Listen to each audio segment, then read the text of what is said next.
Unknown. Habib Tabangi. The Habib Way to Quit Smoking. Introduction. Welcome to the Habib Way. Quitting smoking is one of the most empowering decisions you can make for your health and happiness. The Habib Way is a philosophy and step by step program designed to guide you through this life changing journey with compassion, structure, and unwavering support. In this introduction, we'll explore what makes the Habib Way unique, how it addresses both the practical and emotional sides of quitting, and what you can expect as you embark on your smoke free journey. The philosophy of the Habib Way. At its core, the Habib Way is about reclaiming control of your life and well being. It's a holistic approach that recognizes quitting smoking isn't just about stopping cigarettes. It's about transforming your habits, mindset, and lifestyle for the better. This method emphasizes personal growth, viewing the quitting process as an opportunity for self-development. Each challenge overcome is a step toward a stronger, more resilient you.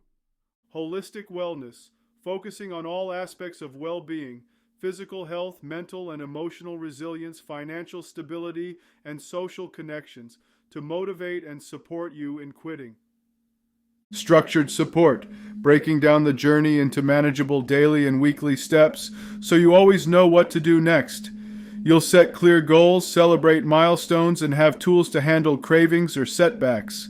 Positive mindset, cultivating a supportive and empowering inner voice. Instead of relying on sheer willpower alone, the Habib Way teaches you to build confidence with daily affirmations, visualization of your smoke-free future, and reflection on how far you've come. You are not alone. Millions of people have successfully quit smoking, and 2/3 of smokers say they want to quit.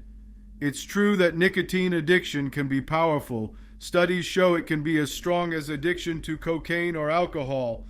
But with the right help, you can break free. The Habib Way provides a built-in support system. Throughout this book, you'll find call-out tips, motivational quotes, and real-life stories of people who have quit smoking using similar strategies. These will remind you that others have walked this path and that you have a whole community of experience to draw from. Inspiration. Aisha's story. I smoked for 15 years and tried quitting at least 5 times. What made the difference was changing how I approached quitting. Instead of seeing it as torture or loss, I started seeing it as self-care and empowerment. I followed a day-by-day plan, removed cigarettes from my home, and leaned on a friend who quit with me. Journaling about my cravings helped me notice they usually passed after a few minutes. 1 week smoke-free turned into 1 month, and I rewarded myself with a weekend getaway using the money I saved from not buying cigarettes. Whenever I had a bad day, I repeated to myself, I am stronger than this craving. It wasn't easy, but it was simpler than I'd imagined. 2 years later, I'm still smoke-free and can honestly say quitting smoking was one of the best decisions of my life. I feel healthy. I ran my first 5K race, and I'm proud of the example I set for my kids. As Aisha's story shows, quitting smoking is a journey of ups and downs, but it leads to a healthier, freer life. The Habib Way is here to guide you step by step, day by day. Whether this is your first quit attempt or one of many, this book will serve as your roadmap and cheerleader. You'll learn why smoking has such a hold on you, both body and mind, and how to break that hold. You'll create a personalized quit plan that fits your life. You'll discover techniques to manage cravings, reshape your habits, and stay motivated by focusing on the wonderful benefits of being smoke-free. By choosing to read this book, you've already taken the first step. You've shown your commitment to change. Remember, every great journey begins with a single step. Now let's take that step together. Turn the page and let's begin the Habib Way to Quit Smoking. Summary of key points. Introduction. The Habib Way is a holistic, structured approach to quitting smoking that emphasizes personal growth, wellness, and positive support. You are not alone. Many smokers want to quit, and success is achievable with the right plan and mindset. Throughout this journey, you will use daily steps, motivational tools, and support systems to empower yourself to become smoke-free. Chapter 1. Understanding Why You Smoke. The Psychology and Physiology of Smoking. Why is smoking so addictive and why is quitting so challenging? Before diving into your quit plan, it's important to deeply understand the psychological and physiological reasons that keep you reaching for a cigarette. The Habib Way believes that knowledge is power. When you know why you smoke, you can better tackle how to stop. In this chapter, we'll explore what nicotine does to your body and brain, the emotional and social factors that make smoking a habit, and how these insights will help you break free. The nicotine effect: what happens in your body? Every time you inhale cigarette smoke, over 7,000 chemicals enter your lungs. Chief among them is nicotine, the addictive substance that hooks you. Here's what nicotine does inside you. Dopamine rush. Nicotine triggers a release of dopamine in the brain's reward center. Dopamine is the feel-good neurotransmitter that causes pleasant feelings and reduces stress or anxiety, at least temporarily. This is what gives you that sense of relief or calm when you smoke. Your brain learns to associate cigarettes with pleasure and stress relief. Adrenaline boost. Along with dopamine, nicotine causes a burst of adrenaline. Your heart rate increases and blood pressure rises slightly. This stimulant effect can make you feel more alert initially. Rapid reinforcement. Nicotine's effects kick in within mere seconds of a puff and wear off quickly, often in just minutes. As nicotine levels drop, you start to feel withdrawal symptoms, irritability, difficulty concentrating, cravings. To relieve these uncomfortable feelings, you reach for another cigarette. This fast cycle of relief and withdrawal is a powerful reinforcement loop. Tolerance buildup. Over time, your body gets used to nicotine. You may have noticed that the first cigarette you ever smoked made you dizzy or gave you a head rush, but those effects faded as you continued smoking. That's tolerance. You need more nicotine to get the same effect. Many smokers gradually increase their cigarette intake for this reason. Physical dependence. Nicotine changes your brain chemistry. Your brain comes to expect it, and when it's not there, you experience withdrawal symptoms: anger, anxiety, restlessness, headaches, increased appetite, trouble sleeping, and powerful cravings. These symptoms are signs that your body is healing and adjusting to the absence of nicotine, but in the moment, they can be very uncomfortable.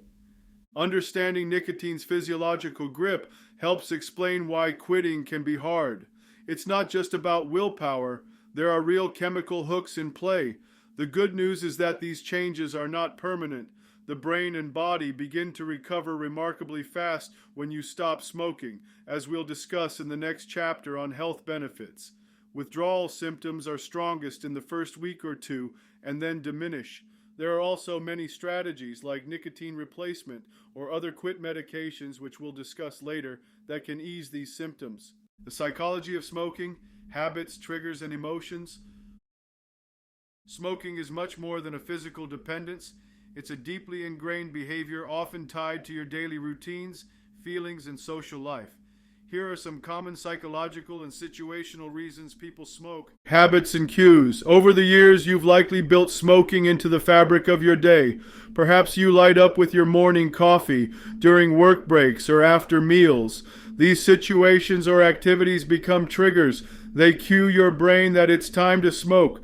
It might be automatic. You finish dinner and immediately reach for a cigarette without thinking. Part of quitting will be about breaking the associations between these cues and smoking. Don't worry. You'll learn to rewire these routines so you don't feel something is missing each time. Stress and emotional coping. Many smokers use cigarettes as a quick way to cope with stress, anger, boredom, or sadness. Nicotine's dopamine release can momentarily distract from emotional discomfort. However, research shows that smoking actually increases stress and anxiety in the long run because nicotine withdrawal creates more irritability. Still, if you've been relying on smoking to calm your nerves or lift your mood, it's natural to feel worried about giving it up. The key is to recognize that what you really need is a healthy coping strategy: deep breathing, a walk, talking to a friend, etc., rather than a cigarette. Later chapters will provide many coping tools to replace the comfort of smoking. Social connection. Smoking can be a social activity. You might smoke with friends or coworkers, finding camaraderie in smoke breaks. There may be peer pressure or a sense of belonging to a smoking circle. Quitting can sometimes feel like you're losing that social bond. But remember, true friends will support your healthy choices. You can still socialize, just without a cigarette in hand. In fact, as smoking becomes less common, being a non-smoker is often easier socially in many settings. We'll discuss how to navigate social situations and even involve your friends in supporting your smoke-free journey. Routine and boredom. Sometimes people smoke simply because it fills time. It's something to do with your hands during idle moments or when you need a break. If you remove cigarettes, you might wonder, what will I do on my 5-minute break? This is where having alternative activities is crucial, such as stretching, having a cup of water or tea, doing a quick breathing exercise, or even texting a friend. Smoking often punctuates the day. Part of quitting is learning to punctuate your day with healthier choices. Self-image and beliefs. Your mindset matters. Some people think of themselves as smokers as part of their identity, or they believe smoking helps them stay thin or creative or relaxed. These are powerful beliefs that can sabotage quit attempts. The truth is that smoking is doing you far more harm than any perceived benefit. For instance, smoking actually reduces fitness and can cause weight gain in the long run due to metabolic changes, not to mention all the health risks. Part of the Habib way is about changing your identity, seeing yourself as a healthy, smoke-free individual. You'll learn to affirm, I am a non-smoker, even before you fully quit, to start shifting your mindset. Remember, smoking is something you do, not who you are. You can become free of it. Knowledge is power. Using these insights. Now that you understand the mechanics of addiction and the psychological traps, how will this knowledge help you? First, it removes a lot of the mystery and fear. You know that any intense craving is largely a sign of nicotine leaving your system, a temporary state that will improve. You also know that certain feelings or situations will make you want a cigarette, but these cravings typically pass in about 5 minutes, whether you smoke or not. In upcoming chapters, we will frequently refer back to these root causes. For example, when we talk about coping strategies, you'll see how each tool addresses either the physical side, easing withdrawal symptoms, or the psychological side, breaking habits and managing emotions. Understanding why you smoke arms you with the ability to anticipate challenges and plan for them. Instead of feeling defeated, why is this so hard for me? You can respond, this is just the nicotine talking, or this is because I usually smoke at this time, I can do something else instead. Remember, there is nothing wrong with you if you've struggled to quit before. Smoking hijacks your brain chemistry and routines, but you now have the insights to take that control back. Keep this knowledge in mind as you proceed. Every time you resist a craving or change a routine, you are retraining your brain and healing your body from nicotine's influence. It will get easier with time, and you are moving towards freedom. Key takeaways: why you smoke. Nicotine creates physical addiction by releasing dopamine, pleasure, and causing withdrawal symptoms when it's absent, which reinforces smoking. Smoking often becomes linked to daily routines, stress relief, and social habits. These psychological triggers can be as challenging as the physical addiction. Understanding your personal smoking triggers and the effects of nicotine prepares you to face quitting with a clear strategy. You know what to expect and can plan healthy alternatives to both the chemical cravings and the habitual routines. Chapter 2. Envisioning your smoke-free future.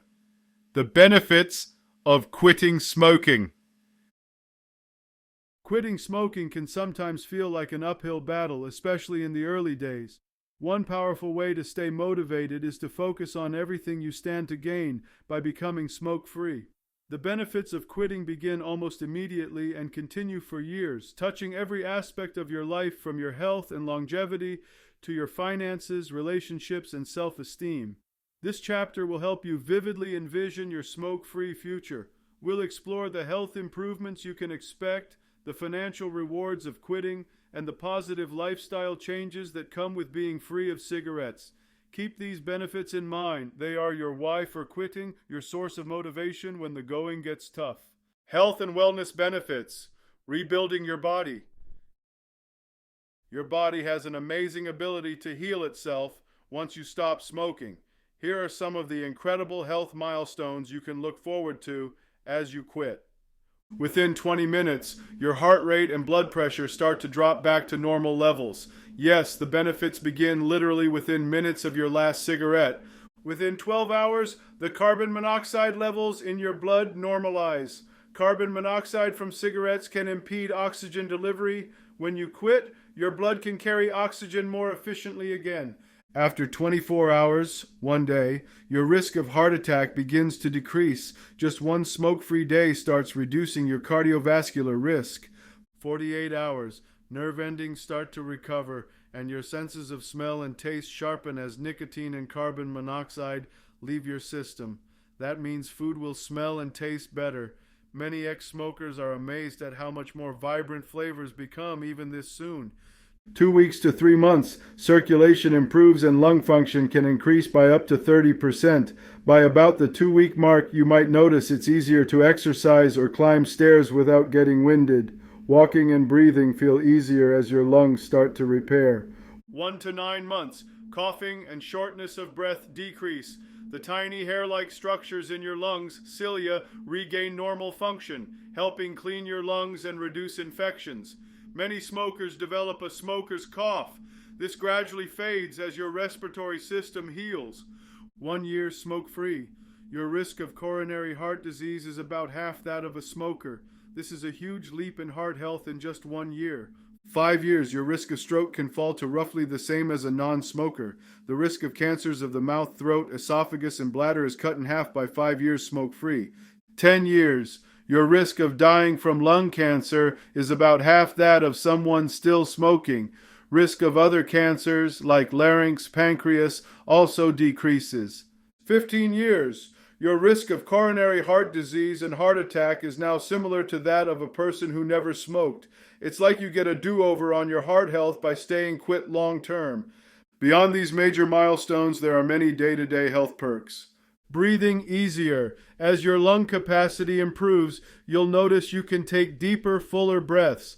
Activities like running, cycling, or even walking the dog become easier and more enjoyable. More energy. With improved circulation and oxygen levels, many ex-smokers report higher energy and less fatigue. You might wake up feeling more refreshed, especially as your sleep improves. Nicotine can disrupt sleep patterns. Better immune function. Smoking weakens the immune system. When you quit, your body can fight off colds and illnesses more effectively. You may find you get sick less often. Healthier skin and appearance. Smoking accelerates skin aging and causes a dull complexion due to reduced blood flow.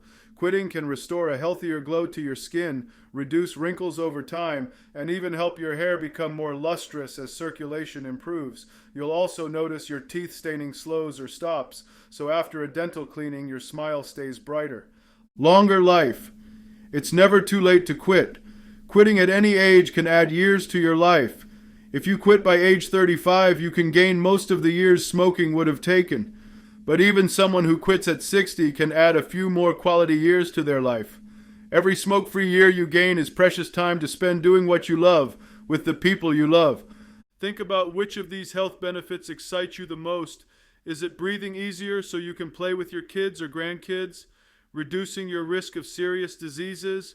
Simply feeling better each morning without that smoker's cough? Write down a few and keep them handy as inspiration. Financial benefits. Reaping the rewards of a smoke-free life. Smoking isn't just hard on health, it's hard on the wallet. Quitting smoking can lead to significant financial savings. Let's do a little math to see what smoking costs and what you'll save by quitting. Daily savings. If a pack of cigarettes costs, say, $10, prices vary by region, often more due to taxes, and you smoke a pack a day, quitting will save you $10 every single day. Even half a pack a day would save $5 daily. Monthly savings. That comes out to about $300 a month at $10 a day. Imagine having an extra $300 in your budget each month. What could you do with that?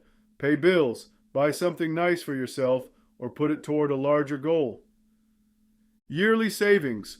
Over a year, a pack-a-day habit at $10 a day costs about $3,650. Yes, thousands of dollars every year. In some places where packs are $15, that's over $5,000 a year. By quitting, you effectively give yourself a tax-free raise of those thousands of dollars. Think about it. 1 year smoke-free could fund a vacation, boost your savings or retirement fund, help pay off debt, or be invested in a hobby or education. It's a substantial windfall. Long-term wealth. Imagine 5 years smoke-free. Using our example, that's roughly $18,000 saved in 5 years. In 10 years, approximately $36,000 saved. The money you burn, literally by smoking, has the potential to grow into real wealth if you stop. Some people even put the exact amount they would have spent on cigarettes into a separate savings account or a jar. Watching that pile grow can be incredibly motivating.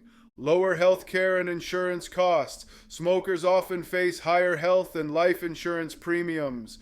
By quitting, you may qualify for non-smoker rates over time, reducing those costs. More importantly, you reduce the likelihood of expensive medical treatments down the line for smoking-related issues. Staying healthy is financially smart. Other savings. Consider all the incidental costs of smoking that disappear when you quit. Lighters, smoking accessories, extra cleaning, getting smoke smell out of clothing, cars, or curtains, maybe even dental bills from tobacco staining. A smoke-free home and car might maintain value better.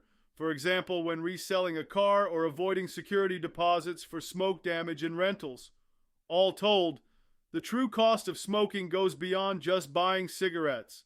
The financial benefit of quitting is immediate and tangible. To make this motivator really hit home, try this exercise. Calculate your own savings. Write down how much you spend on cigarettes in a day, then multiply by 30 for a month and by 365 for a year. The number might surprise you. Now list 1 or 2 meaningful things you could do with that money. For example, in 1 year, I could have $3,000, enough for the new laptop and phone I wanted, or 5 years equals maybe a down payment on a car.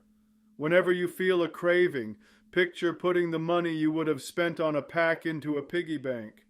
Picture the reward you'll treat yourself to with that saved cash. In fact, using a real jar as a quit jar is a fun idea. Put the money you would spend on cigarettes into it and watch it accumulate. Lifestyle and social benefits, a breath of fresh air. The benefits of quitting extend into your daily lifestyle and relationships in wonderful ways. Freedom and convenience. No more having to plan your day around smoke breaks or worrying about where you can or can't smoke.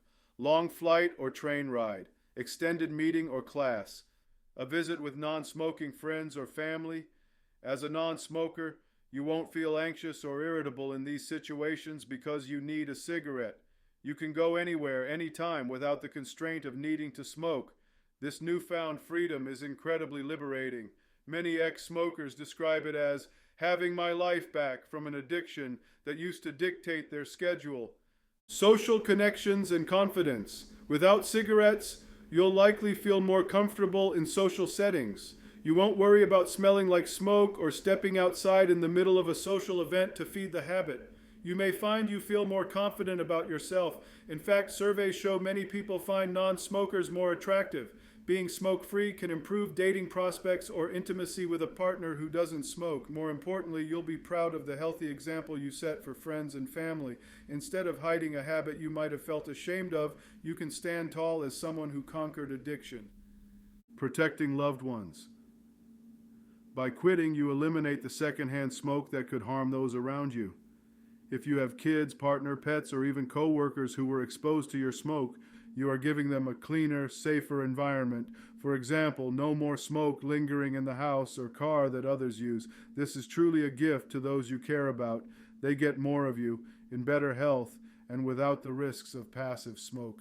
If you're planning to have children or more children someday, know that quitting improves fertility and a healthier pregnancy for mothers-to-be.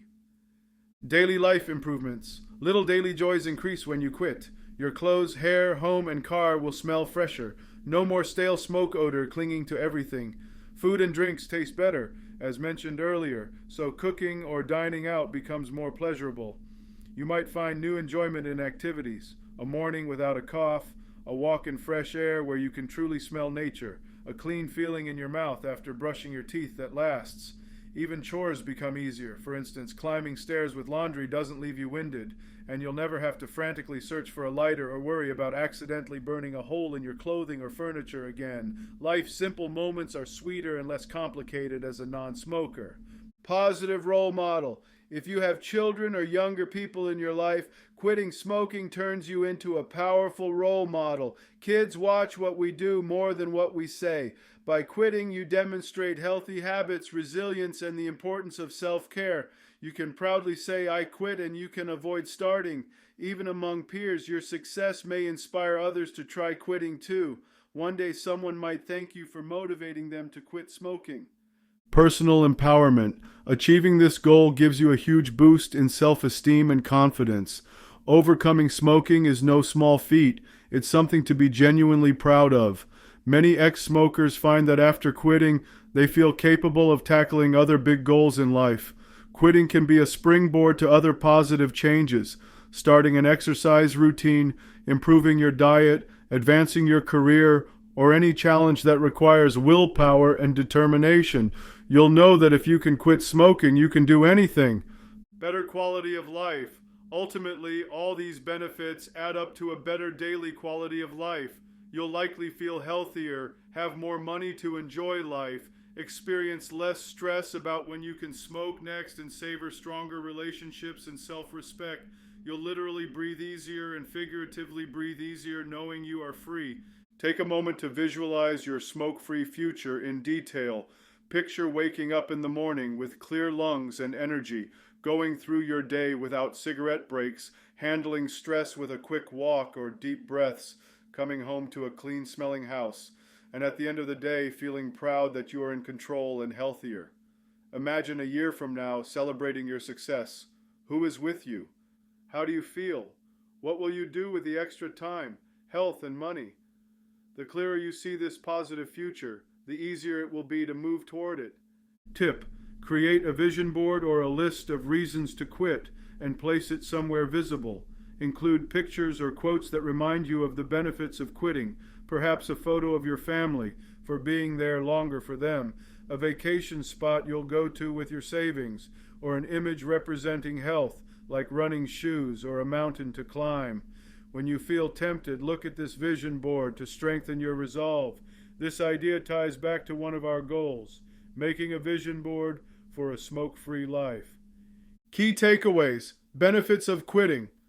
Quitting smoking leads to dramatic health improvements, some within days, better breathing, senses, heart health, and many that accrue long-term, lower risk of heart disease, stroke, cancers. The financial savings from not buying cigarettes are huge, potentially thousands of dollars a year. Quitting frees up money for more positive uses in your life. Being smoke-free brings lifestyle perks. Freedom from cigarette restrictions, improved social and family life, no more smoke smell, and a big boost to your self-confidence and quality of life. Keep these benefits front and center as your motivation. Chapter 3. Getting ready to quit. Laying the groundwork for success. Armed with understanding of addiction and motivation from the benefits of quitting, it's time to get practical. Success in quitting often comes from good preparation. Think of it like preparing for a big journey or building a house. A solid foundation makes everything that comes after more stable. In this chapter, we guide you through the crucial steps to take before your quit day. You'll set yourself up for success by creating a quit plan, preparing your environment, and gearing up mentally and emotionally for the change. This is the Habib way of quitting, a proactive, positive, and well-supported approach. Set a quit date and make a commitment. One of the first steps is deciding when you will quit. Rather than an open-ended "I'll quit someday," pick a specific quit date. This date will be the day you stop smoking completely. Here's how to choose and use your quit date. Pick a day within the next 1 to 2 weeks. Don't postpone it too far. Motivation can fade, but give yourself a few days to prepare. Mark it on your calendar. Some people choose a date with personal significance, a birthday, anniversary, or even a random memorable date like the first of the month or a Monday. What matters is that it's your commitment. For example, you might say, starting next Monday, I will be a non-smoker. Announce it. Tell close friends or family about your quit date, especially those who will be supportive. This adds accountability. Once you say it out loud, you're more likely to stick to it. You could even post about it on social media if you feel comfortable. Encouragement from others can boost your resolve. Personal commitment. Letter. Take a moment to write a short letter or note to yourself about why you're quitting and why this date is important. Include your top reasons, health, family, finances, etc., and how you imagine your life improving. This is your personal commitment contract. You can seal it and open it later if you want, or keep it somewhere accessible to read whenever you need a reminder.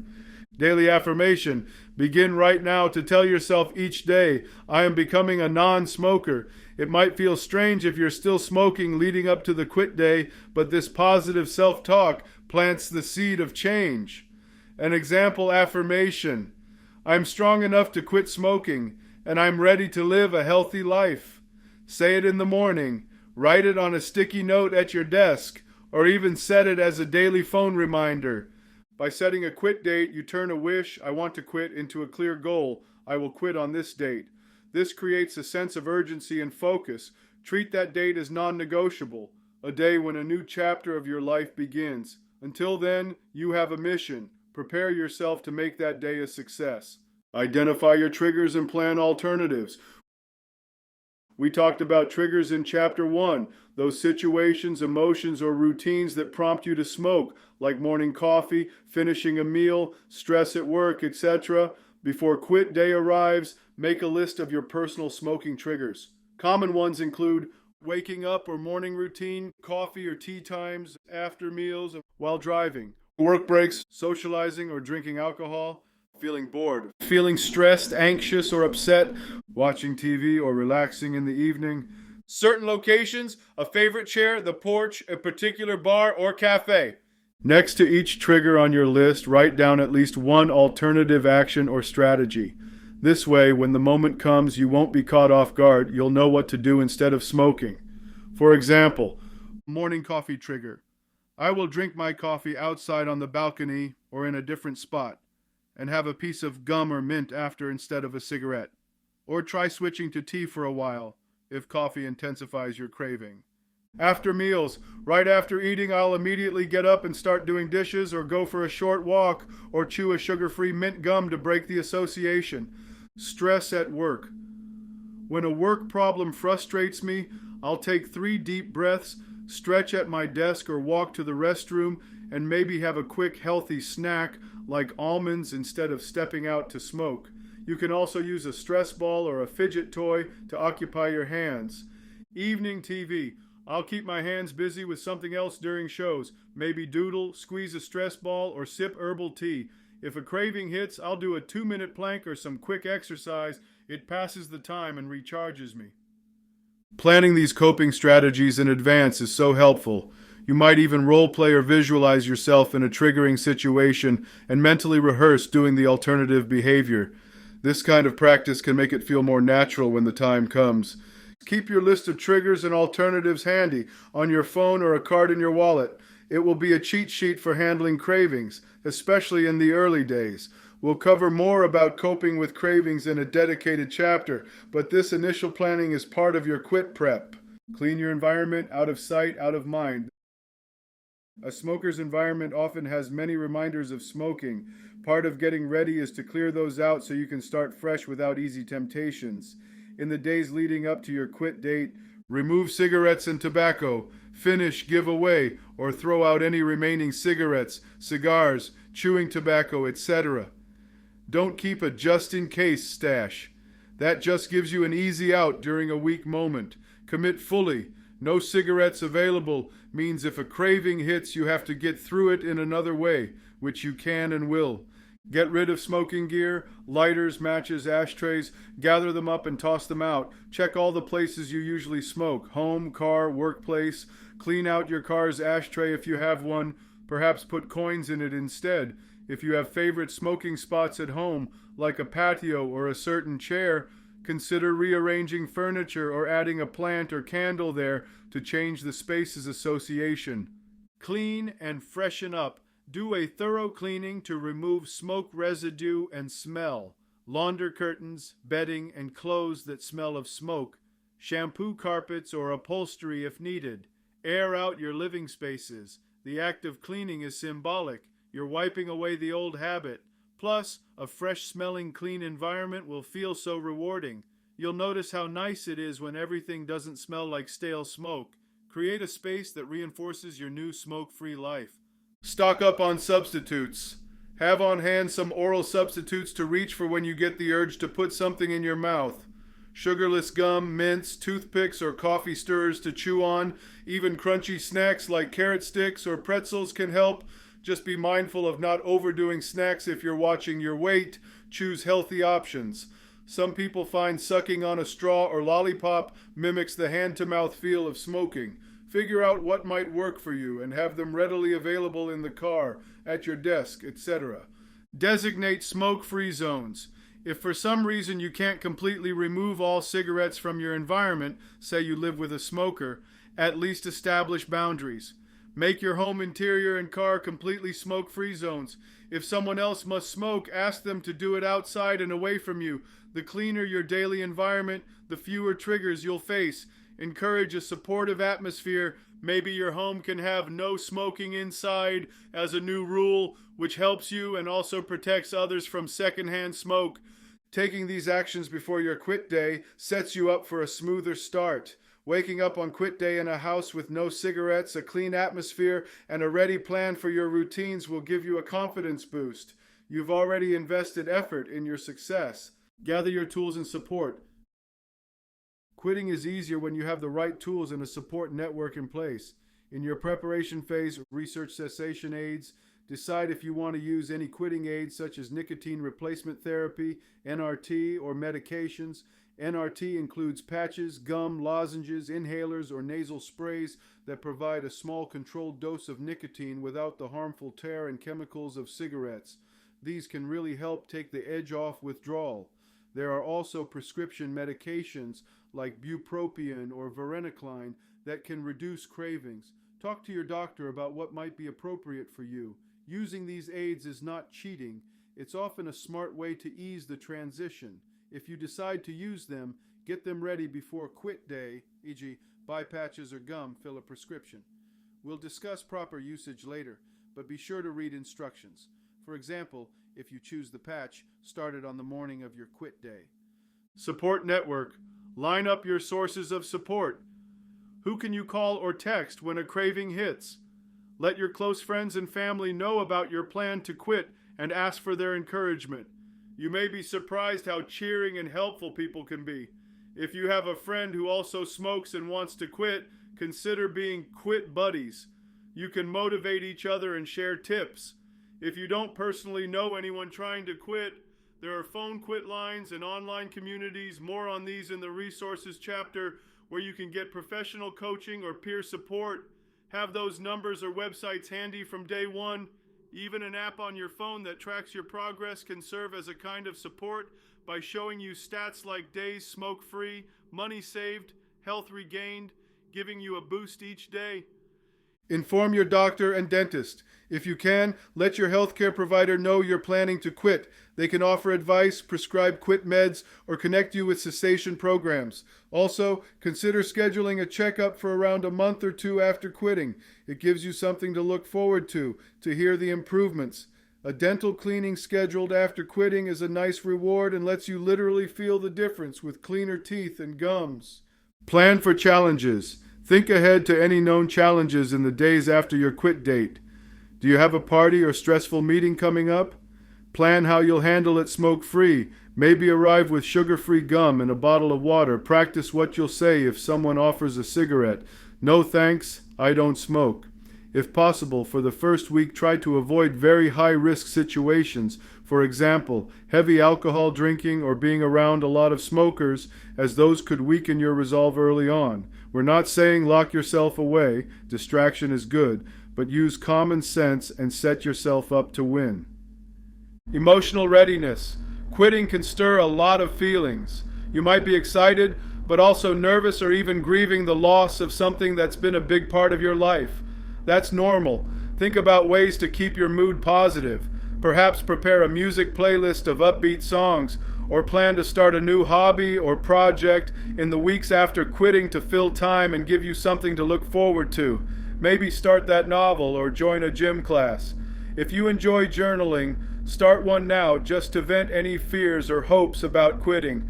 Emotional preparation also means reminding yourself that it's okay to have tough moments. You'll get through them, and you'll learn from them. This book will give you many strategies, but believing in yourself is a tool only you can wield. Start practicing self-compassion now. If you feel anxious, tell yourself, "This is hard, but I can do hard things. I've prepared for this, and I have help available."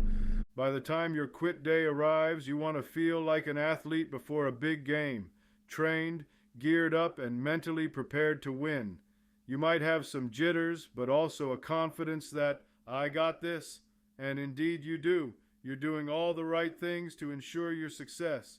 The Habib Way emphasizes preparation because we know a strong start makes a huge difference.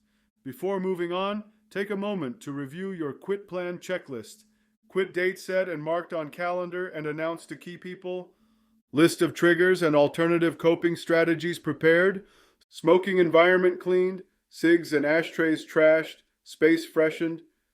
Tools ready. NRT or meds if using, plus healthy snacks, gum, etc. Support network in the loop. Friends, family, quit line, or community. Mindset positive and determined. Reasons to quit visible. Affirmations at the ready. If you can check these off, you're ready for launch. Key takeaways. Preparation. Choose a specific quit date and commit to it. This turns your intention into a concrete goal. Use tools like a personal letter or daily affirmations to solidify your commitment.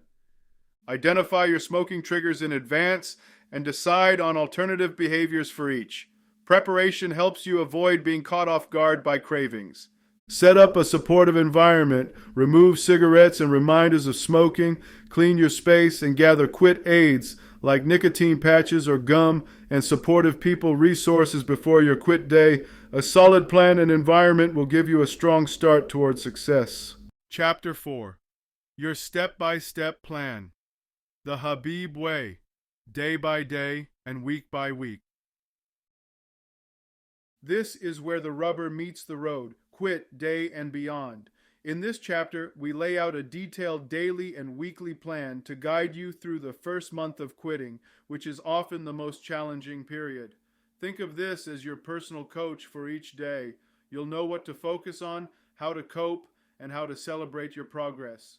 The Habib Way plan is broken into 2 parts, a day-by-day guide for the crucial first week and a week-by-week roadmap for the next several weeks.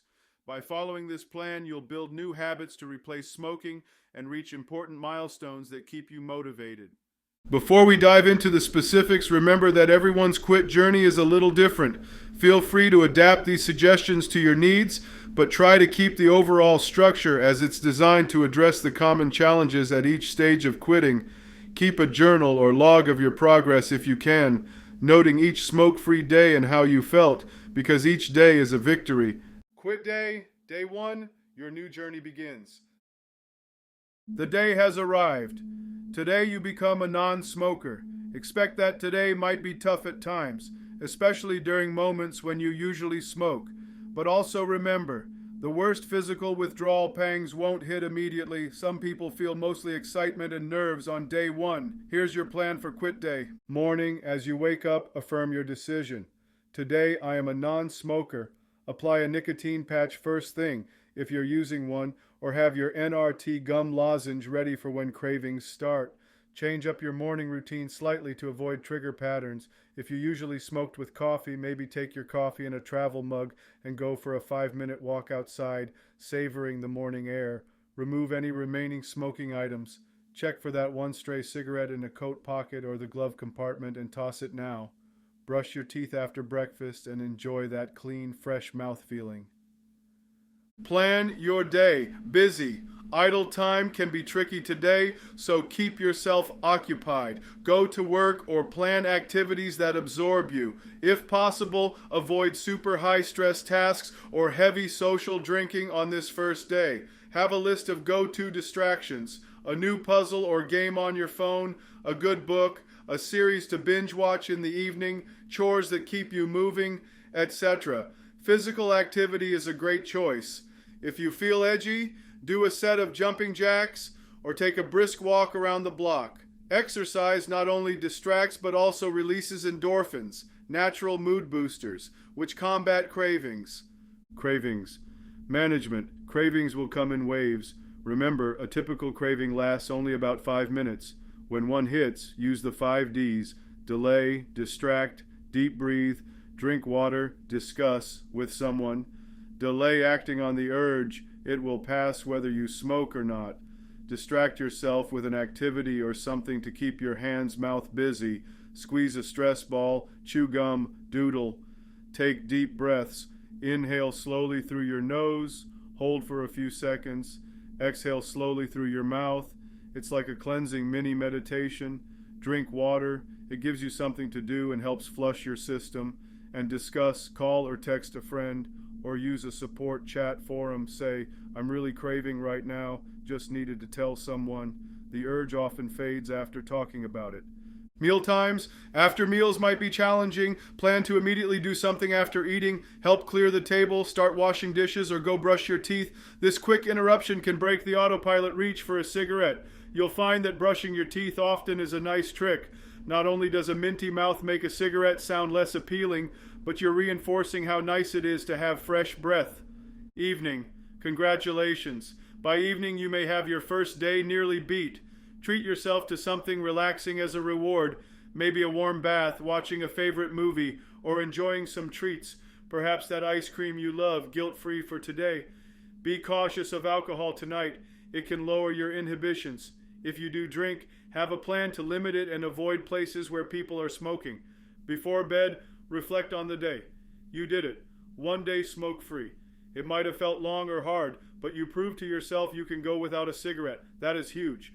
Write a quick journal entry, or at least mentally note what helped you most today and when you struggled most. This can guide you for tomorrow. Sleep. You might have a bit of trouble sleeping the first few nights. Nicotine affects sleep, and withdrawal can cause insomnia for a short while. Try some calming routine, maybe non-caffeine herbal tea, reading, or a few minutes of meditation, night breathing exercises. Even if you lie awake a bit, remind yourself this is temporary. Your body is adjusting. Some people get night sweats or vivid dreams when quitting. It's normal and will pass. Have patience with yourself. One more thing. No just one cigarettes. The thought might cross your mind today like maybe one won't hurt. It's the addiction talking. One will rehook you or lead to another. The rule of thumb. Not one puff ever. NOPE. Stay true today. You'll go to bed proud and stronger. Affirmation for day 1. I am free from smoking today. Every urge I overcome makes me stronger. I choose health and freedom with every breath I take. Day 2. Staying the course and keeping busy. You've got day 1 down. Give yourself a pat on the back. Day 2 is about maintaining momentum. Some things to focus on today. Withdrawal symptoms. Nicotine withdrawal might start peaking around now. You could feel irritable, restless, or have a headache or cough as your body starts clearing out the chemicals. Remember, this is actually a positive sign. Your body is healing. Keep using your chosen nicotine replacements per instructions if you have them, e.g., chewing NRT gum when cravings hit, etc. If you feel tired or moody, that's okay. Try to be kind to yourself and maybe do something gentle like a short nap or listen to music. Structure your day. Similar to day 1, plan your day with plenty of activities. Go to work or occupy your time with tasks that require attention. If you have a hobby, immerse yourself in it for a while today. Boredom can be a trigger, so consider picking up a new interest to fill the smoking void. Perhaps start learning a language on a phone app, do a crossword, or even play a new video game. Keeping your mind and hands busy is key. Healthy snacks and water. You might notice an increased appetite. It's common. Smoking can suppress appetite, and when you quit, your metabolism might slow a little initially. Prepare healthy snacks to munch. Carrot sticks, apple slices, popcorn, nuts in moderation, so you don't feel guilty about snacking. Stay hydrated. Water helps detoxify and can somewhat satisfy oral cravings. Also, drinking water frequently gives you mini breaks akin to smoke breaks. You step away to grab water, etc., which replaces the ritual. Identify patterns. By day 2, you might start seeing when your strongest cravings occur. Is it mid-morning, after lunch, during your commute? Take note, then double down on coping tools at those times. If mid-morning is bad, plan to always take a brisk walk at 10 a.m., for example. If the commute is rough, change your route or play loud music and sing along to keep your mind occupied. Remind and reward. Reread your reasons to quit list or that letter you wrote to yourself. Reminding yourself why you're doing this will strengthen your will. And reward yourself today with another small treat. Maybe buy yourself a new book or some app you've wanted. Think of it as spending a bit of the money you didn't burn on cigarettes. It reinforces that quitting has its perks. Evening wind down. Day 2 night. You're 48 hours in. Already the nicotine levels in your blood are negligible and your body is largely nicotine free at this point. That's amazing. Physically, the worst is nearing its peak and will soon get easier. Do something relaxing tonight, a gentle walk after dinner, or watch a comedy to laugh. Laughter reduces stress. Before bed, congratulate yourself again. Some people find saying a gratitude list helps mood, e.g., I'm grateful for being 2 days smoke-free, for my lungs starting to heal, for the support I have. It might sound cheesy, but it trains your brain to focus on the positives. Tip: if you find your hands feel idle, try the classic trick of holding a pen or straw as if it were a cigarette when a craving hits, or fiddle with a coin or paperclip. Some quitters carry a worry stone or a small rubber ball to squeeze. Keeping your fingers busy can satisfy that hand-to-mouth routine until the urge passes. Day 3, conquering the peak, the toughest day. Day 3 is notorious in quitting circles. For many, this is the peak of withdrawal intensity. Nicotine is now out of your system completely. Cravings might feel strong today, and you might feel tense or emotional. But know this, after day 3, it usually gets easier. You're climbing over the hump. Stay with it. Expect and ride out. Cravings. Cravings might hit hard today. Use every strategy. Chew that gum. Do those deep breaths. Go for a run if you need to burn off the frustration. Remind yourself each intense craving is a sign that your body is recalibrating to a new normal. And each one you beat is a huge victory. No craving has ever lasted forever. They will subside. Support, support, support. Lean on your support network today. If you have a quit buddy, check in with each other. Call a supportive friend or family member just to chat about anything or specifically about how you feel. Consider calling a quit line coach for a quick pep talk if your area offers it. Sometimes just voicing, I really want a cigarette right now, to someone who understands can dissolve the craving's power. You can also distract yourself by helping someone else. Maybe one of your friends or a sibling needs to vent about their day. Listening to them can take your mind off your own struggle. Stay away from temptation. If possible, avoid being around smokers or places you associate strongly with smoking today. If you usually went to a bar or a certain friend's house on Fridays, for example, to smoke and socialize, skip it or suggest an alternative plan, like watching a movie or doing a non-smoking activity. You can reintroduce some social situations later when you're stronger, but guarding yourself during this peak period is wise. Physical symptoms. Day 3 might come with some physical discomfort, headaches, difficulty concentrating, or feeling a bit like you have a mild flu. These are common and temporary. Treat yourself kindly. If you have a headache, maybe take a pain reliever and lay down for a bit. If you can't focus, do simpler tasks and know your sharp concentration will return soon. Your body is detoxing from the many chemicals in cigarettes and adjusting to life without them. Mind games. Your mind might start playing tricks. This is too hard. Maybe I should just cut down instead. Or I wasn't that bad of a smoker. Why am I putting myself through this? Recognize these thoughts as just temptations. Counter them. Yes, it's hard now, but it will get better. And I deserve to be free from this addiction. Reread the benefits list if you need a reminder of why it's worth it. Visualize tomorrow or next week being easier because it will be. End of day 3. Treat. Plan a special reward for surviving the 3rd day. Perhaps take a portion of the money you've saved and treat yourself to a nice dinner, or buy a new album or game, or indulge in a luxury like a massage or spa visit if feasible. You've earned some pampering. When you go to sleep on day 3, you can say, I did it. I made it through the toughest part. From here on, each day's physical cravings will likely lessen bit by bit. Motivation. Keep in mind a powerful statistic. If you make it a full week without tobacco, you're 9 times more likely to quit successfully for good. So day 3 is just part of that first critical week. You are already more than halfway through the week. Stay on track and your odds of long-term success shoot way up. Day 4 and 5, finding your new rhythm. By day 4, many people notice the cravings are a bit less frequent or intense than earlier, though they can still be strong. You might also start feeling different emotionally. Some feel a sense of pride and empowerment by now, while others might feel a bit of a low or void, sometimes called the blues, as the initial adrenaline of quitting wears off. Let's navigate these middle days of the first week. Establish new habits. By day 4, intentionally start plugging in some healthy new habits into slots where cigarettes used to be. For example, if you always had a 3 p.m. smoke break at work, make 3 p.m. your herbal tea break or walk around the block break with a colleague. If evenings were for smoking on the porch, perhaps start a new tradition like taking a relaxing shower or doing 15 minutes of gentle yoga stretching at that time. The sooner you create a new normal routine, the sooner smoking loses its grip on those moments. Mindfulness and relaxation.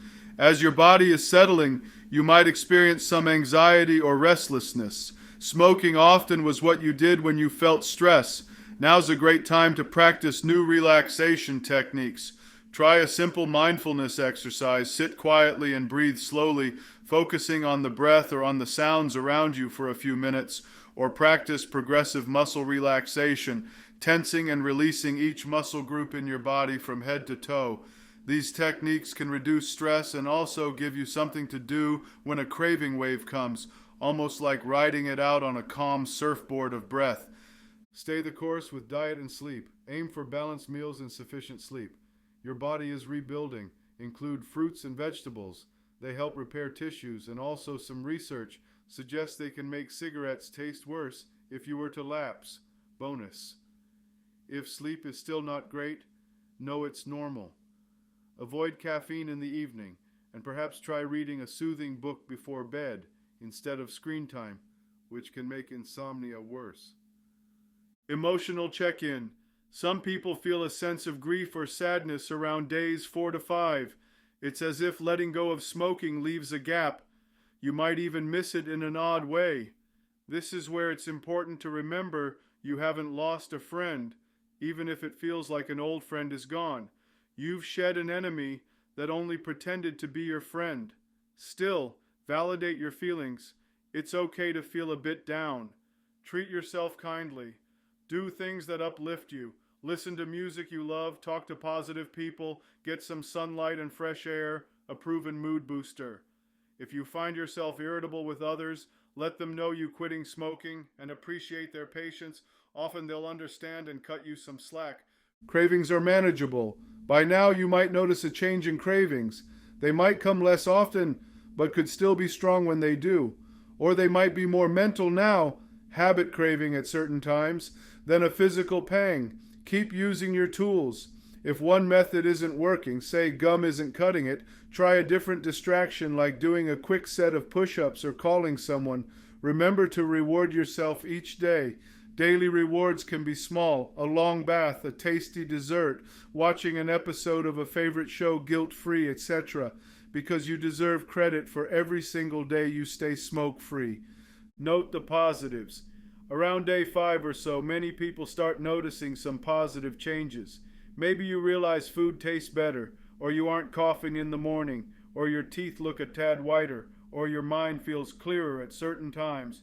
Perhaps you notice you went a whole meeting at work concentrating on the content and not on craving a cigarette. These little victories are golden. Acknowledge them. Write them down. Even day 5, I noticed I could smell the bakery when driving by. Hadn't smelled that in years. Focusing on these gains shifts your mindset from missing smoking to embracing the benefits of not smoking. Inspiration. Carlos's story. By midweek of quitting, I was honestly surprised I made it that far. Day 3 was rough. I snapped at my coworker and felt on edge. But by day 5, something cool happened. I went for a jog, something I hadn't done in months, and I realized I wasn't wheezing. I could actually take a deep breath without coughing. It hit me that my body was healing real time. That feeling was so encouraging. I also started to realize how much time I actually had in a day. I used to spend so many minutes on smoke breaks, now I was tackling small projects I'd put off. It wasn't all smooth sailing. I had some cravings that felt like a punch in the gut, but I kept telling myself, just get through today. I even made a rule. If I really wanted to smoke, I told myself I'd do it tomorrow, not today. When tomorrow came, I pushed it off again. By the end of the first week, I knew I never wanted to go back to day 1 again and lose the progress I fought for. Day 6 and 7, completing your first smoke-free week. You're almost at the 1-week milestone. Day 6 and 7 are about solidifying your achievement and reflecting on how far you've come. Cravings and feels. By the end of the first week, many people report that the intense, frequent cravings have diminished. You'll likely still get them, but you might also go longer stretches without thinking about smoking.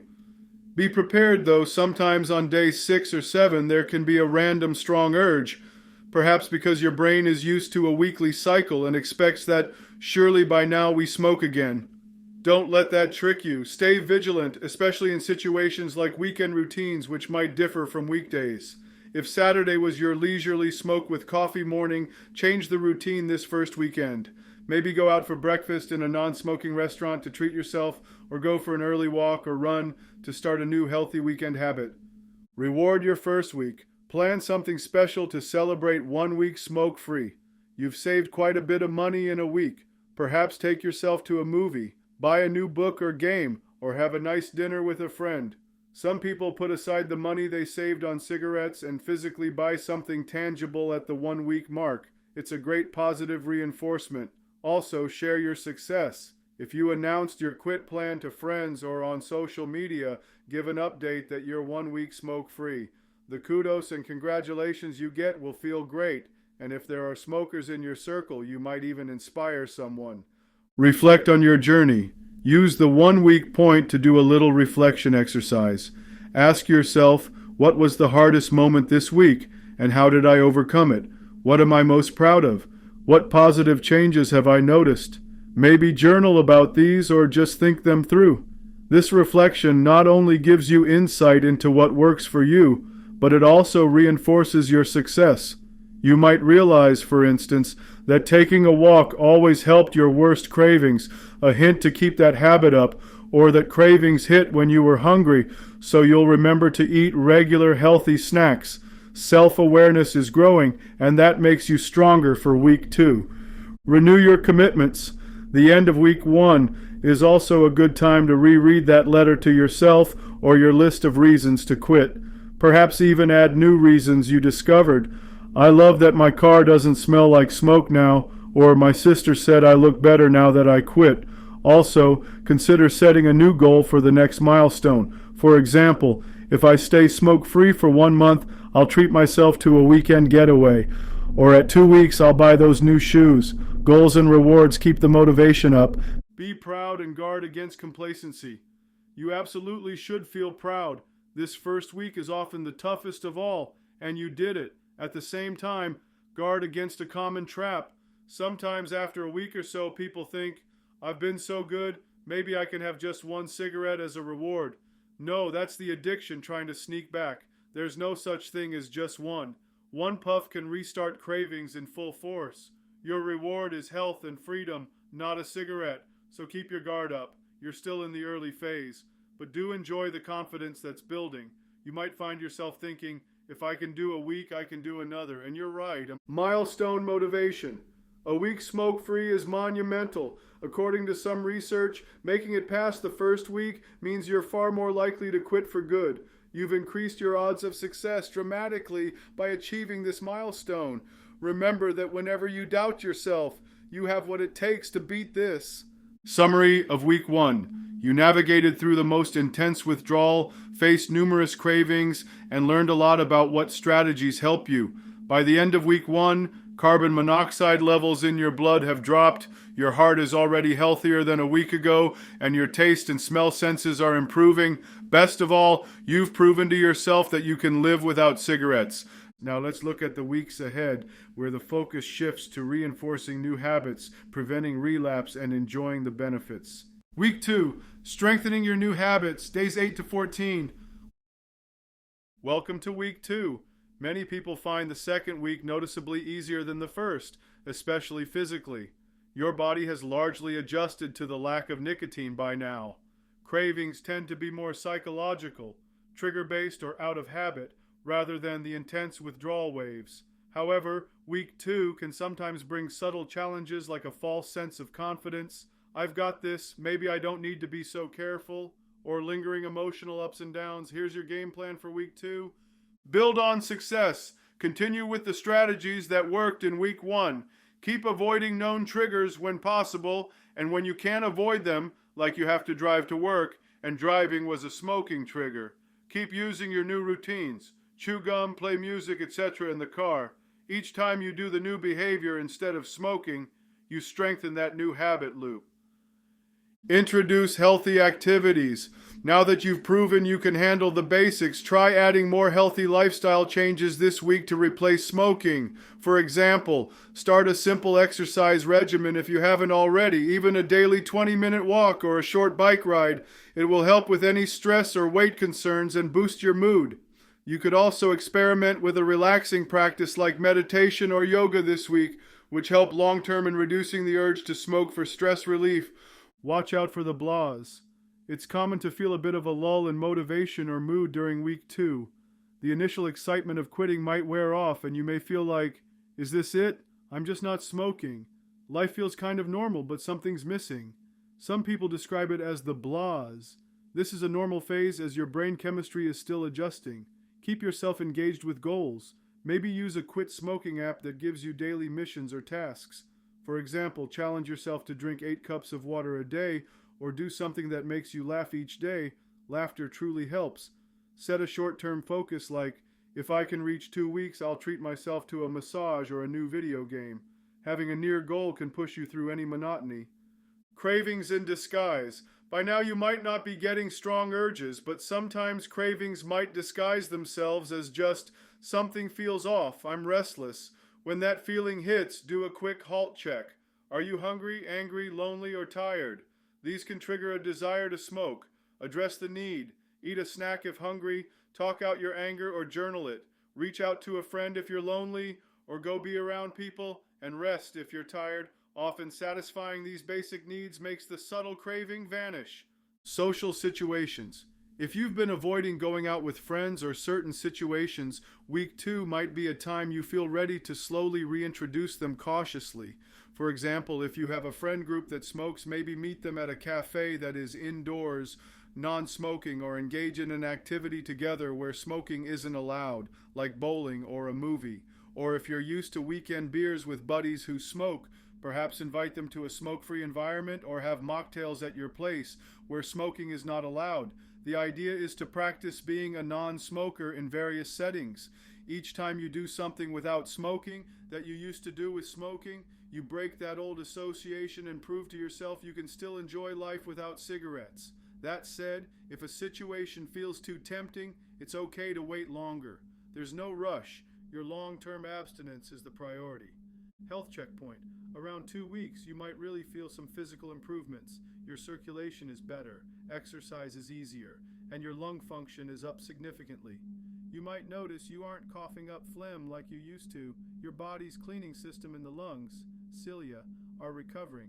This is a great time to perhaps do a healthy check-in. Measure your pulse or blood pressure if you have access, and note how it's improved. Or go for a run and compare how you felt 2 weeks ago. These tangible improvements can be very motivating.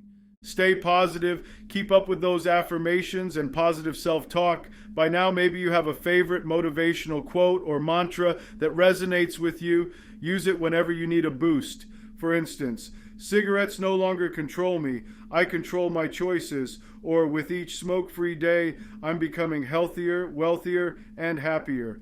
It might feel corny, but there's science behind it. Positive affirmations can strengthen your ability to cope with stress by reminding you of your values and strengths. As you approach day 14, be proud. 2 weeks is substantial. Some experts say the nicotine receptors in your brain start to downregulate around this time, meaning they aren't screaming as loudly for nicotine anymore. You're entering a phase where the habit is the main thing to tackle, more than the physical addiction. Week 3. Staying vigilant and overcoming surprises, days 15 to 21. By the 3rd week, you may find that many days you're not thinking about smoking at all until some specific cue or occasional strong urge hits. This week, the challenge is often complacency or unexpected triggers. The physical withdrawal is mostly behind you, but psychological triggers can sometimes catch you off guard, even now. Let's focus on consolidating your non-smoker identity and handling any surprises. Non-smoker identity. Start really thinking of yourself as a non-smoker. This may sound obvious, but it's an important mental shift. If someone offers you a cigarette, it might happen now that people know you quit. Someone might test you or out of habit offer. Your reply is simple. No thanks, I don't smoke. The more you say that, the more it solidifies in your mind. You're not a smoker trying to quit. You're a non-smoker. Period. Embrace that identity. You might notice how much nicer it is to wake up and not have a cigarette first thing, to go through a day not worrying about when you can smoke next. Freedom suits you. Watch for sneaky triggers. Sometimes around weeks 3 to 4, people experience what we'll call sneaky triggers. Moments when, out of the blue, a strong urge hits, even though you haven't thought about smoking for days. Common ones might be an extremely stressful event, like a fight with someone or bad news, makes you suddenly crave the old comfort, or unexpectedly running into an old smoking buddy, or even feeling very happy, excited, and the old you would celebrate with a cigarette. Be aware these can happen. They tend to be brief and tied to that situation. Have a plan. If extreme stress hits, know you'll immediately do something like call a supportive person or practice intense, deep breathing rather than think of smoking. If you bump into a friend who offers a smoke, have your polite decline ready and maybe suggest an alternative. I'll join you for fresh air, but I don't smoke anymore. Or invite them for coffee instead later. Addressing weight or cough if present. By week 3, some people may notice they gained a couple of pounds if you've been substituting with snacks, or might still have some residual cough as lungs clear. If heavy smoker, could take a bit longer to fully clear out. Don't be discouraged. Both of these are manageable and temporary. If weight gain worries you, focus on filling up on fruits, veggies, lean protein, and keep an eye on portion sizes. You can drop any extra weight later. Even if you gained a little, the health trade-off is massively in your favor. With increased exercise and time, it can balance out. For any lingering cough, stay hydrated and patient. It's actually your lungs cleaning themselves. However, if any symptom really concerns you, like very heavy coughing or chest pain, consult a doctor for peace of mind. Usually things improve greatly by the end of the first month. Increasing challenges, optional. At this point, if you've been avoiding certain triggers, like drinking alcohol or being around smokers, and you feel stable, you might gradually test yourself in low-risk ways. For example, have a glass of wine at home in a smoke-free environment to see how you handle the alcohol effect, since drinking can lower your resolve. Or spend time with that friend who smokes, but perhaps meet in a setting where they won't smoke, or you can keep some distance. Some people prefer to wait longer, which is totally fine. But if life brings these challenges now, at least plan for them. The key message: you've come too far to slip now. Remind yourself of that if you get tempted. One trick: play the tape to the end. Imagine if you did smoke one, how you'd feel after. Likely disappointed, back to cravings, maybe lead to relapse. Compare that to how you feel now. Free and proud. It's not worth throwing away the progress. 3-week reward. Time for another milestone reward. 3 weeks is huge. You're likely around the point where your brain's nicotine receptors have normalized a lot, and many initial withdrawal effects are gone. Celebrate it. Some call it the 21-day habit mark. Though habits can take longer, it's a popular notion that 21 days sets a habit. Treat yourself to something enjoyable. Maybe a day trip somewhere nice, or buy that thing you've been eyeing, or have a small gathering with loved ones to quietly toast your progress, with a toast of sparkling water or juice if avoiding booze. Acknowledging this victory reinforces that quitting has positive outcomes. Note your wins. It might be a good time to actually list all the positive changes you have noticed since quitting. Write them down. You might include saved X dollars money, sense of taste back, no more worrying about smoke breaks, family, friends proud of me, feeling more energetic, etc. If you ever feel a bit low or tempted, looking at this list will be a quick reminder of why staying quit is awesome. Health highlight. By the end of week 3, your risk of heart attack has already dropped significantly. The circulation to your gums and teeth is better, improving dental health, and studies have shown that by 3 weeks to 1 month, quitting can improve symptoms of anxiety and depression for many. Initial spikes of stress even out to a calmer baseline than when you smoked. So not only is your body healing, but your mind is often benefiting with a more stable mood and outlook. Week 4, solidifying a smoke-free life, days 22 to 28. By week 4, you are closing in on 1 full month without smoking. This is an exciting time because you likely feel much more normal in your daily life as a non-smoker. Most of your routine is established without cigarettes, and the constant thoughts about smoking have diminished greatly. However, week 4 can sometimes bring another emotional phase. Some people feel an emotional roller coaster as the last of the nicotine receptors shut down or as they fully process life without smoking. That's okay and part of the healing. This week we focus on really reinforcing all your good work and preparing for the longer term. Routine check. At this point, review your daily routines. Morning, lunch, after work, evening.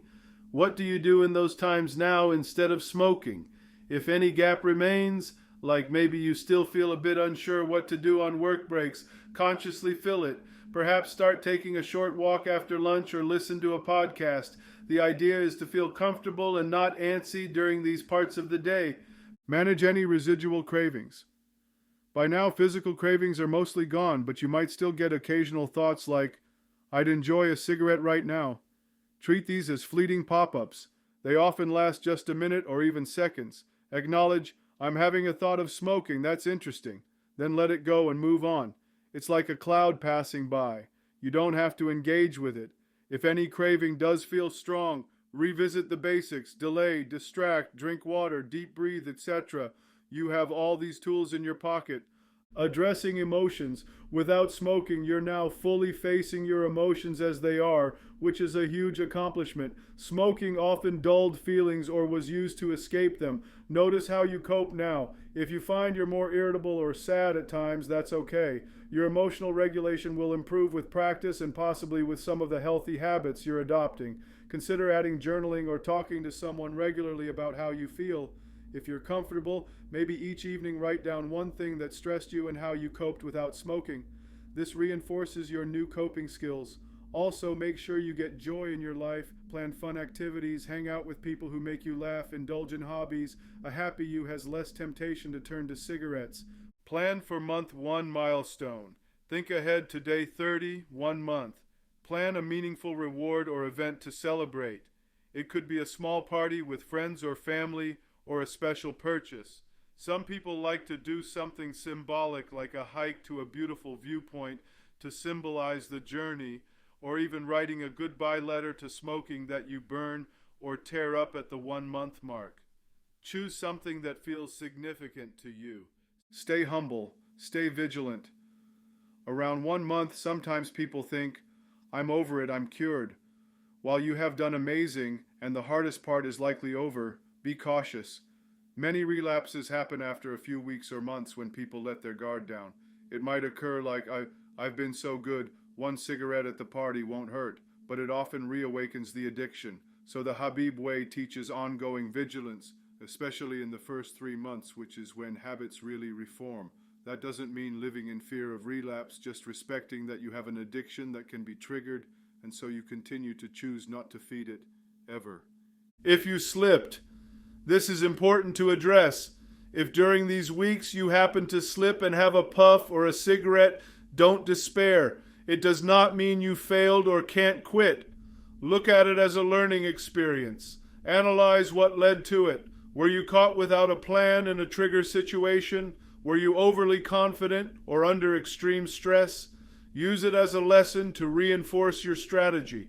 Throw out any remaining cigarettes if you bought a pack. The slip doesn't undo all your progress. It's like a blip. What matters is getting right back on the quit journey immediately. In this plan, we assume you've stayed quit, but real life can be messy. Just remember, a lapse isn't a collapse. Many people slip once or twice on the way to quitting for good. The key is to resume quitting the next minute. Forgive yourself, learn from it, maybe add a new coping plan for that scenario, and move forward. As week 4 concludes, you should feel an enormous sense of achievement. Think of everything you've accomplished in a month. Something many thought was impossible, you did. Physically, you're likely noticing big changes. Easier breathing, more stamina, perhaps improved skin complexion, and whiter teeth as stains fade. Food might taste great, and the money you saved. Calculate it. It's probably significant already, maybe hundreds of dollars. Mentally, you've proven your willpower and grown stronger. 1 month reflection. It's valuable at 1 month to do a reflection exercise.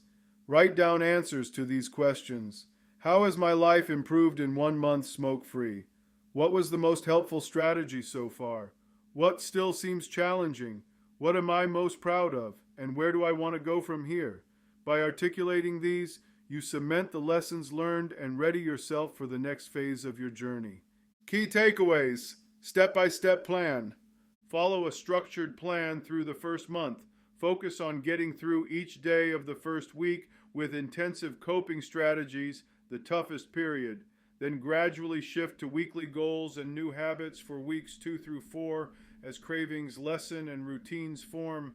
Celebrate milestones, 1 day, 1 week, 1 month, and reward yourself. Positive reinforcement builds motivation. Reaching 1 week smoke-free makes you 9 times likelier to stay quit, and each milestone increases confidence. Stay vigilant even as it gets easier. Weeks 2 to 4 bring fewer cravings, but watch out for trigger situations and complacency. Keep using your coping tools, and remember NOPE, not one puff ever, to avoid relapse.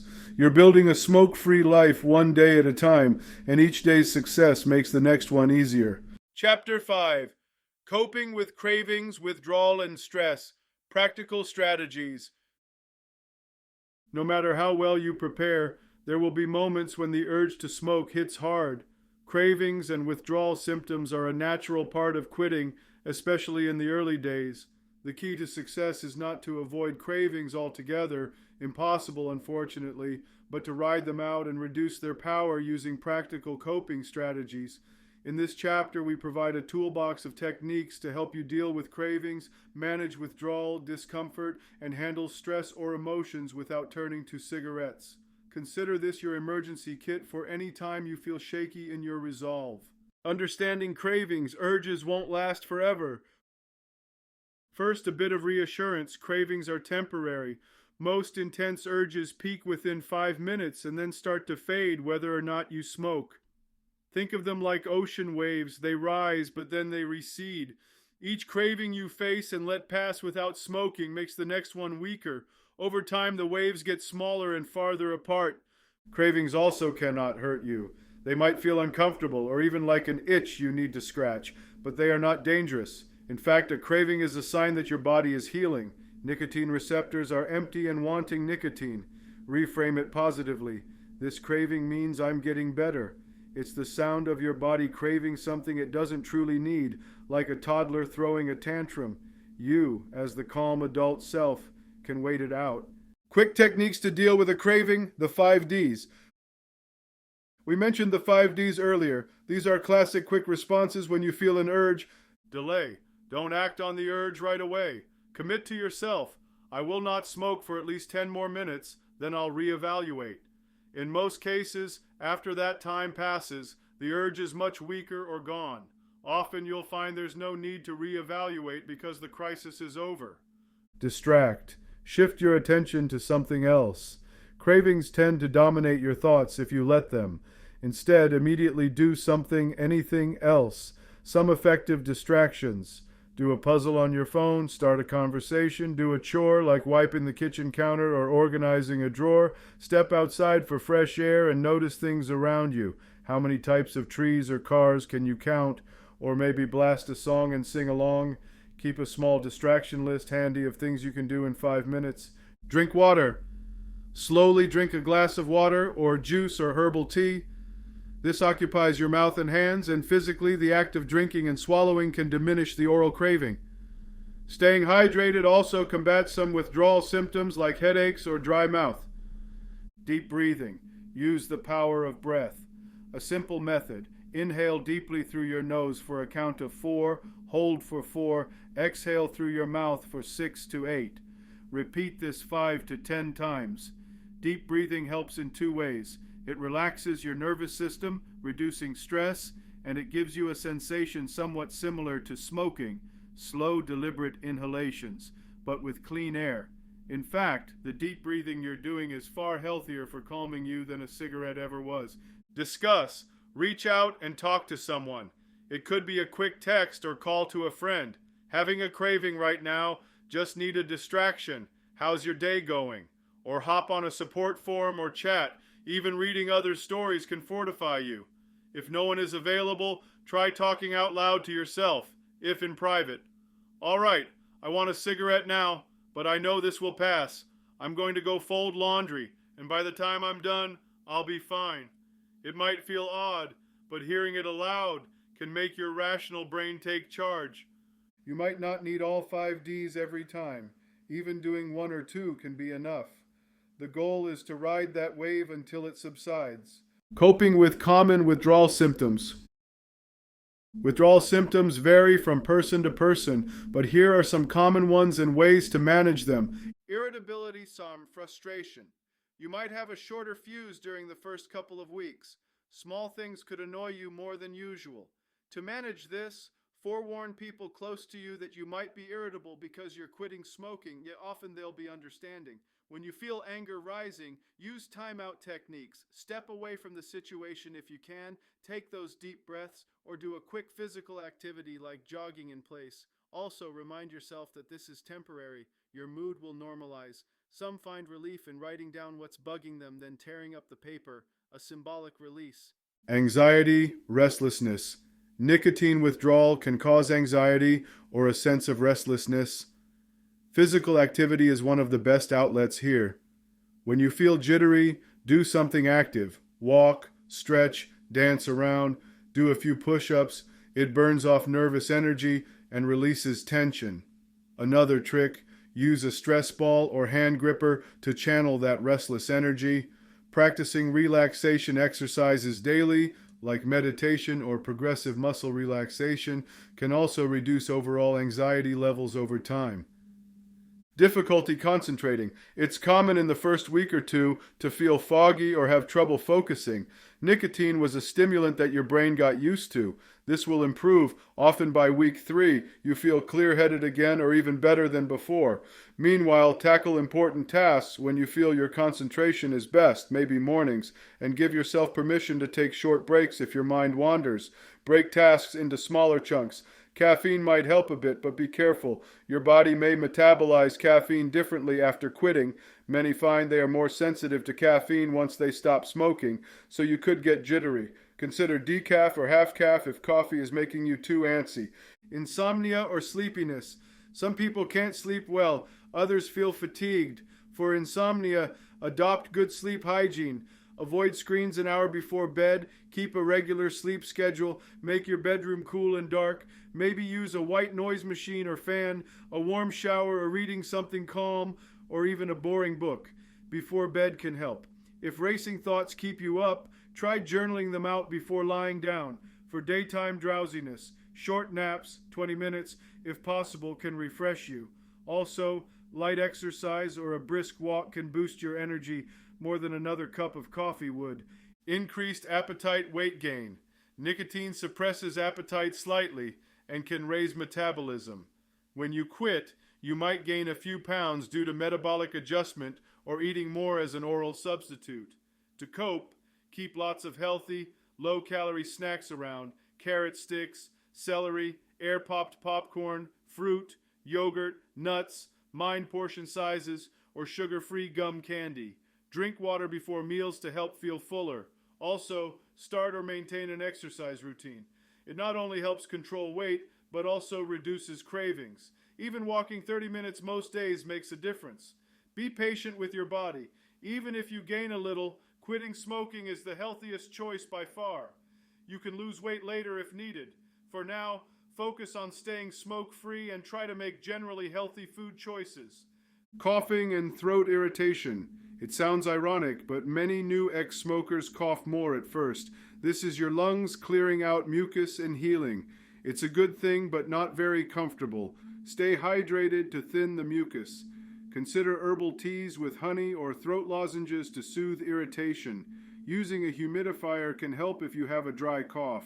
If coughing is severe or persists for many weeks, see a doctor just to rule out any issues. Usually, though, it subsides and you'll cough far less than when you smoked. Headaches or dizziness. These can happen as oxygen levels return to normal and blood pressure drops to healthier levels. They should be short-lived. Deep breathing can help with dizziness. For headaches, try a warm compress on your neck or a short nap. Over-the-counter pain reliever can be used occasionally if needed, and ensure you're eating regularly. Low blood sugar can cause headaches too, and some quitters forget to snack regularly, especially if they substitute smoking for eating.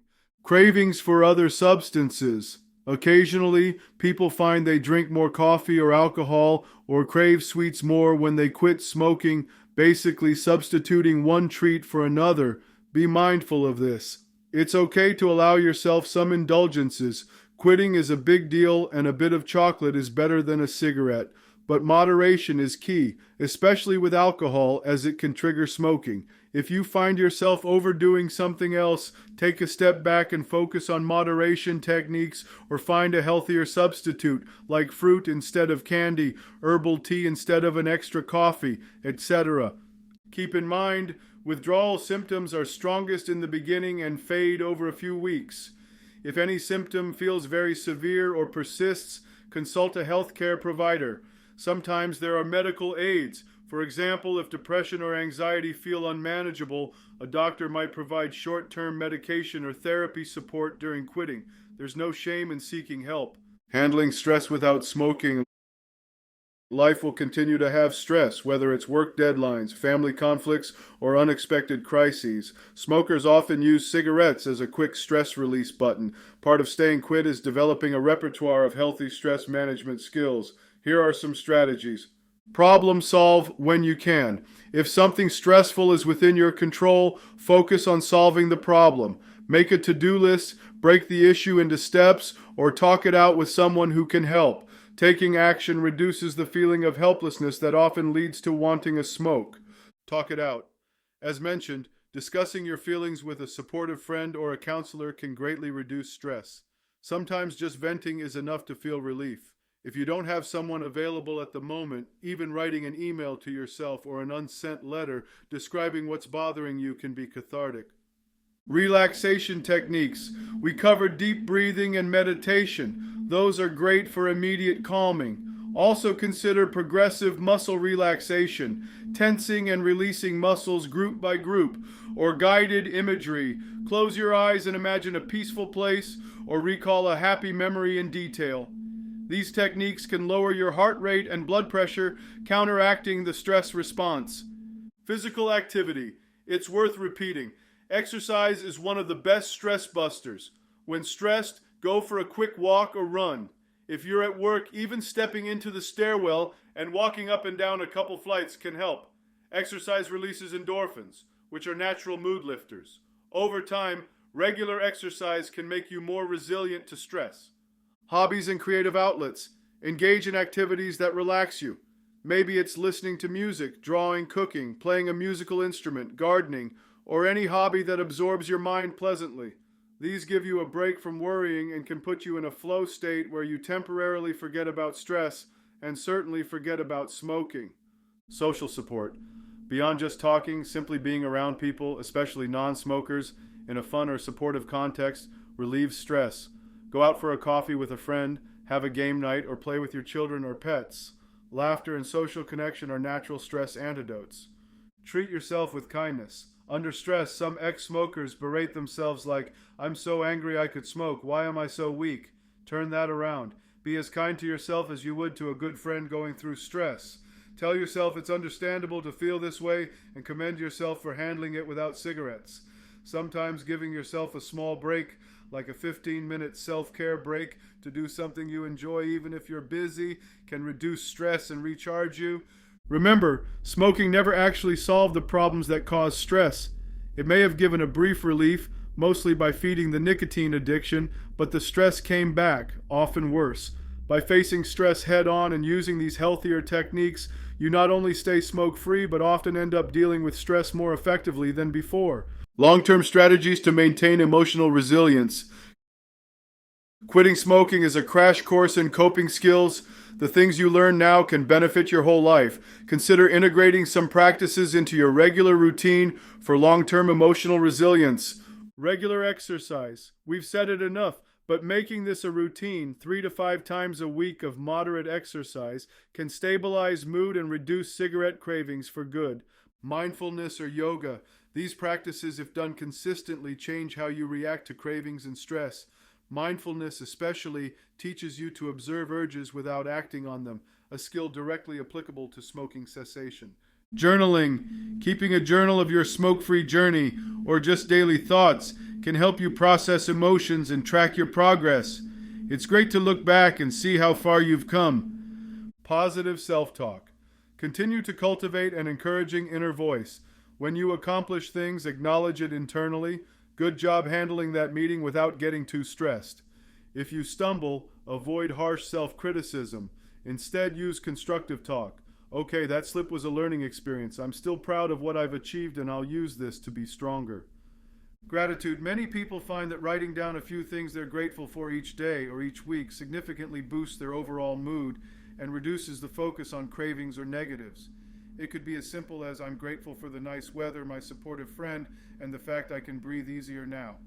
Gratitude shifts focus to the positive. Counseling or support groups. If you find yourself struggling with depression, anxiety, or simply want more support, consider speaking to a therapist or joining a support group for quitters or any other interest group. Sometimes deeper issues underlie our smoking habits, like trauma or long-term anxiety, and professional help can equip you with additional tools to cope without turning to substances. By stacking these positive coping strategies in your life, you make it less and less likely that you'd ever need or want to turn to cigarettes again. You'll have replaced the function cigarettes used to serve with far healthier outlets. Key takeaways: coping strategies. Cravings are short-lived and manageable. Use techniques like delay, distraction, deep breathing, and reaching out for support to ride them out. Urges usually peak and pass within minutes if you don't give in.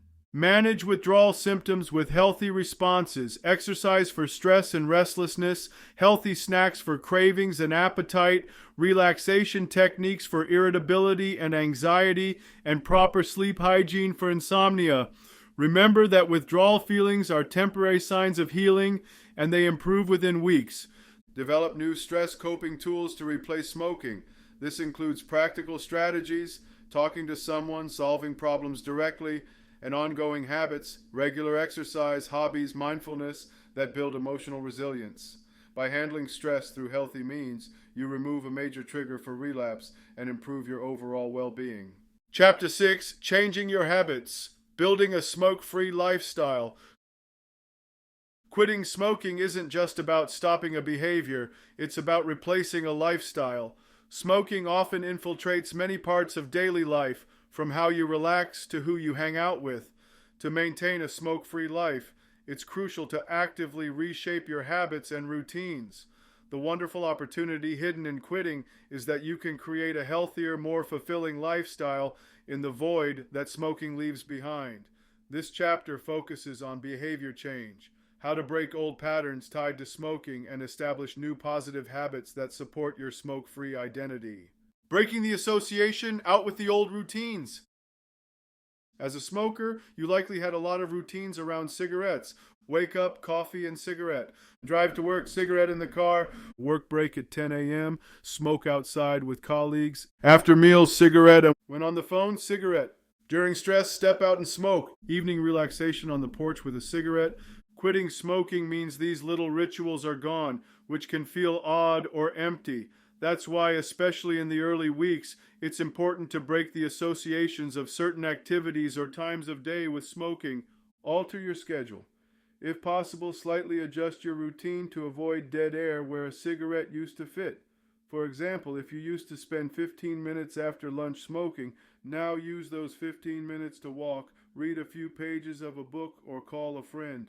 If you typically took a smoke break every hour, maybe stand up and stretch at those times or have a cup of water. Changing timing can trick your mind out of expecting a cigarette. Change locations. Smoking is often linked to specific places. The smoking corner at work, a certain chair at home. Try spending time in different places for a while. If you always smoked on your balcony, perhaps avoid sitting there for a few weeks and sit in a different spot to relax. If you smoked in your car, deep clean it and add a car freshener.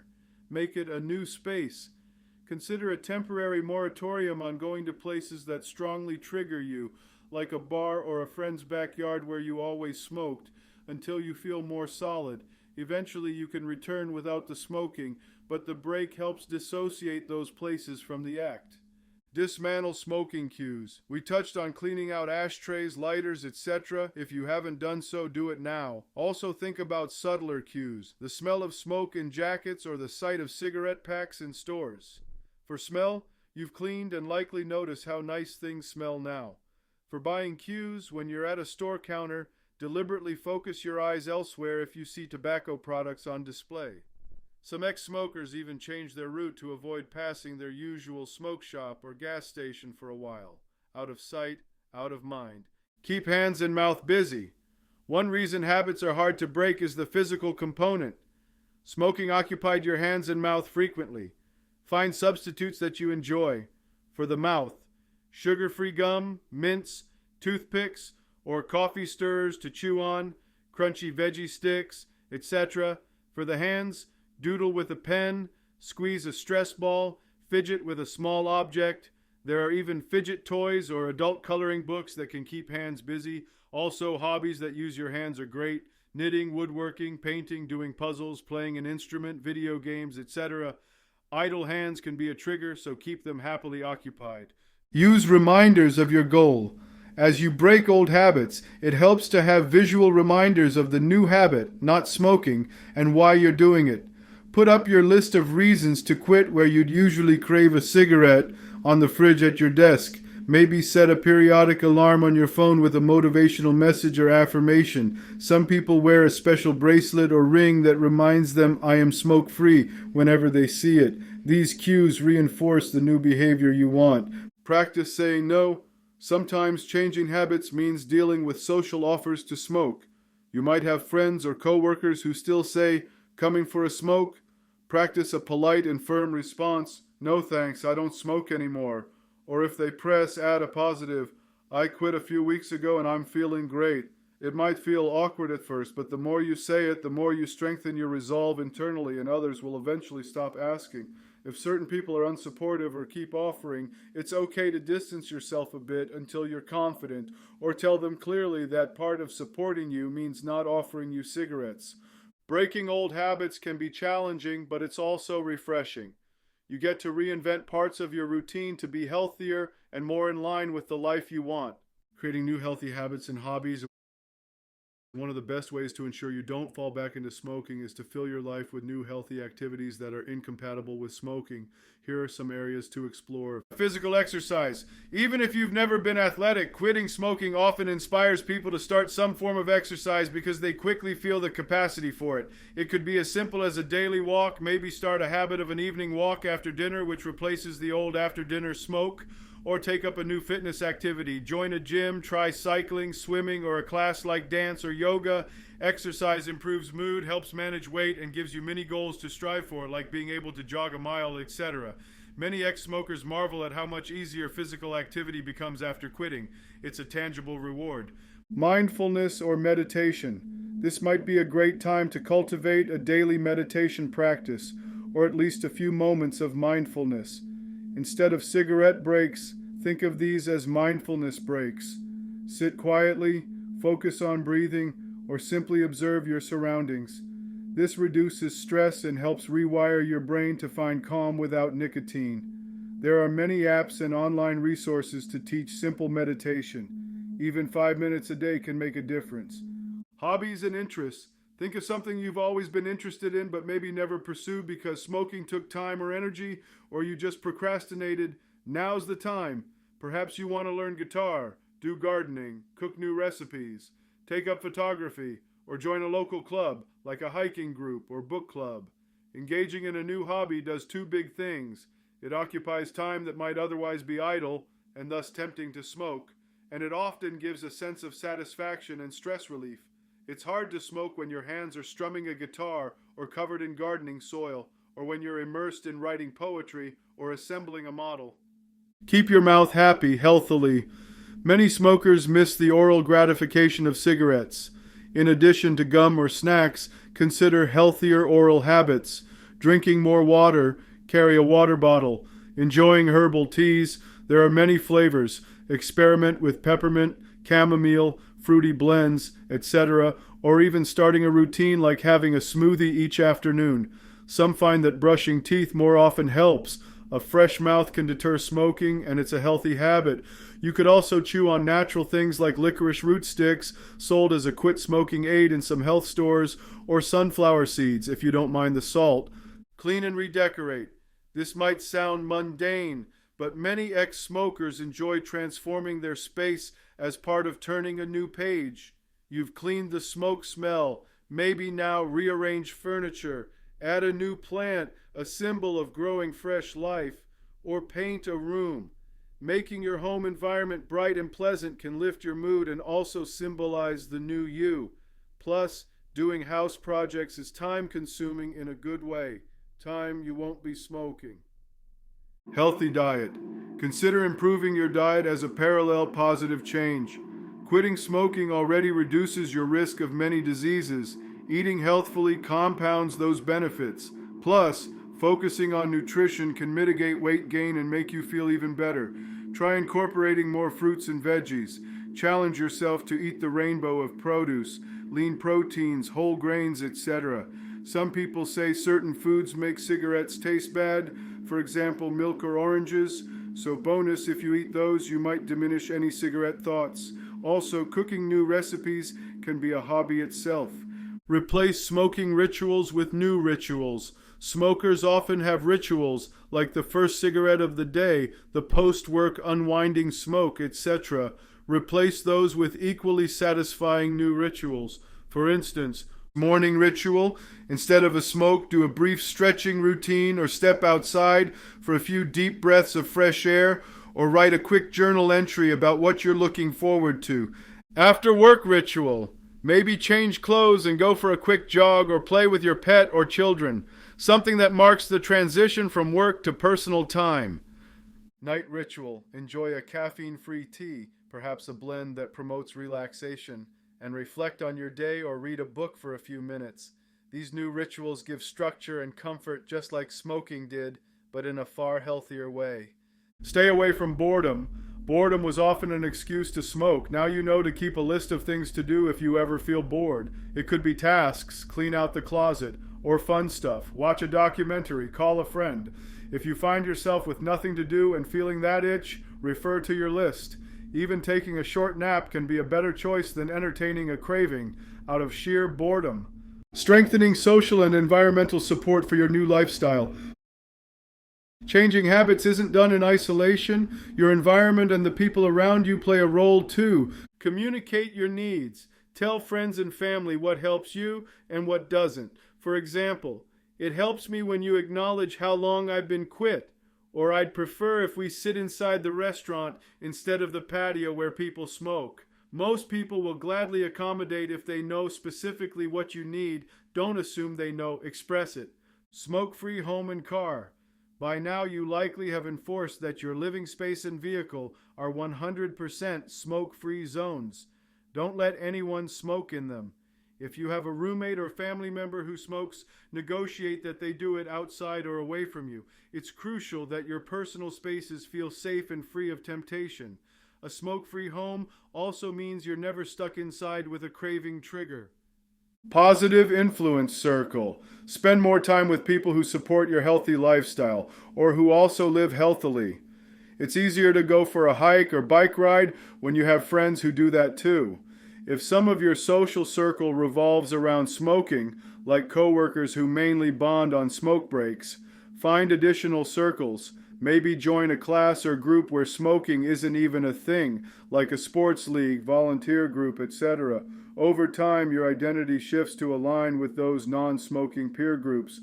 Avoiding other substances. Be mindful of alcohol or other substances that lower inhibitions. Many relapses occur when people are drinking. If you do drink, set limits and perhaps stick to smoke-free environments. Some find it useful to abstain from alcohol in the first month or two entirely. Others moderate carefully. Know yourself and decide accordingly. Similarly, if you use any other substances that might impair judgment, be cautious.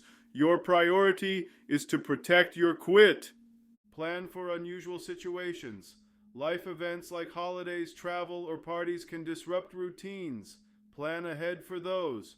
Traveling? Make all your travel plans smoke-free. Request non-smoking hotel rooms, for instance. Holidays? If being around family stresses you, decide how you'll cope without smoking. Maybe step outside for fresh air or offer to help with cooking to distract yourself. The more you think ahead, the less old habits can sneak back in. Embracing the benefits of a smoke-free lifestyle. As you build your smoke-free life, take time to savor the benefits.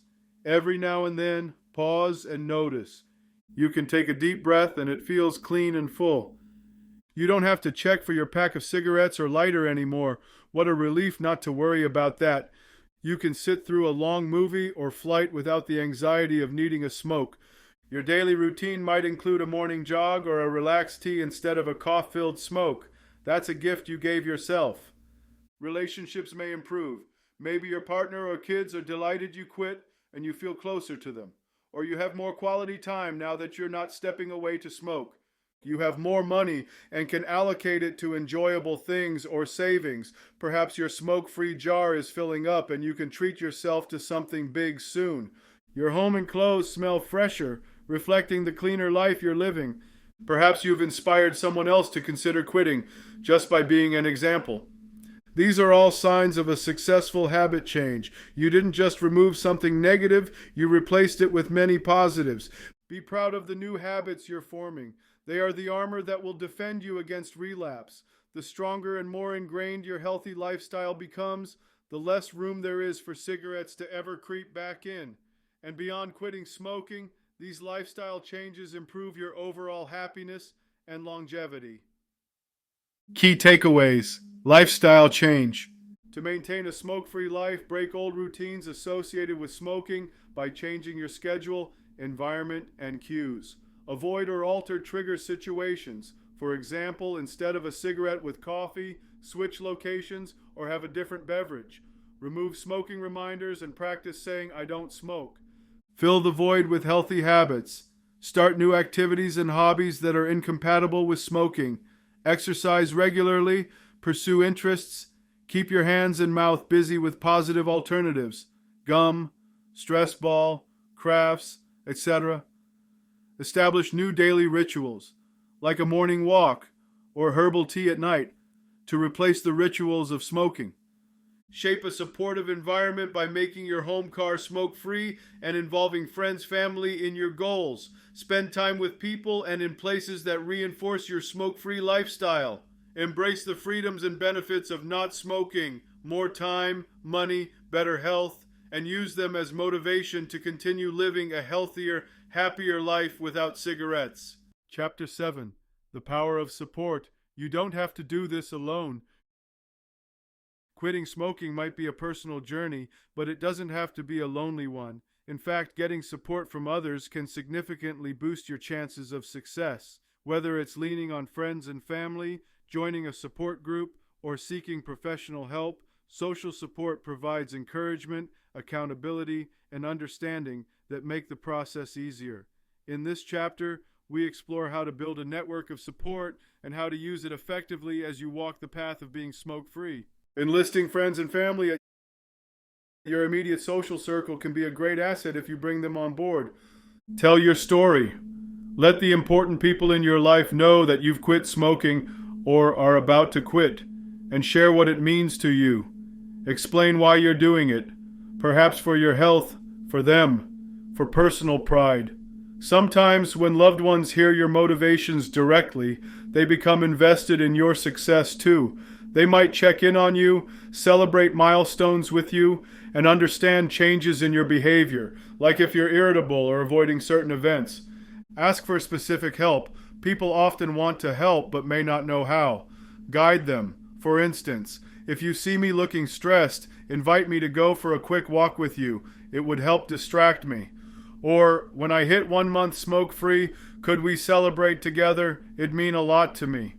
If there are smokers in your circle, politely ask them to not offer you cigarettes and perhaps not smoke around you for a while. True friends will respect that. You could say, I don't expect you to quit, but please support me by not smoking in front of me or leaving cigarettes out. It's just while I'm getting through the early stage.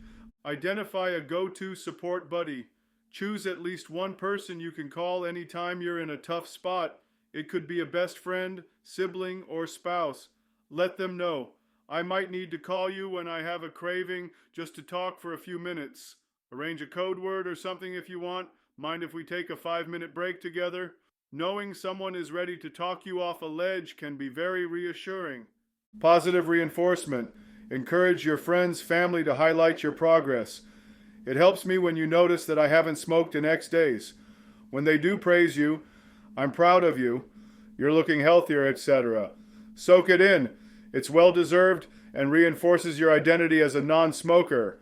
Conversely, if anyone is negative or doubts you, try not to engage in their negativity. Instead, focus on those who lift you up.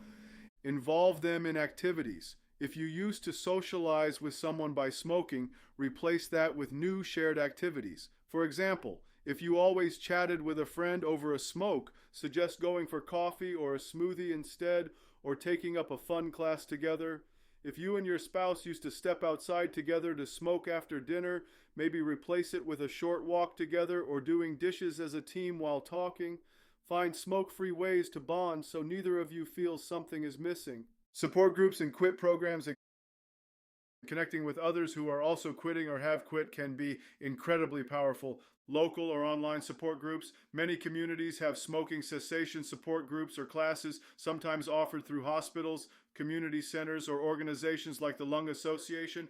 These can provide a sense of camaraderie. You share experiences, tips, and encourage each other. If in-person meetings aren't available or comfortable for you, there are numerous online forums, Facebook groups, and chat communities for quitters. Reddit's Stop Smoking forum, for example, has many active users daily sharing their struggles and victories. Being part of a group where everyone gets it can reduce feelings of isolation and give you fresh coping ideas.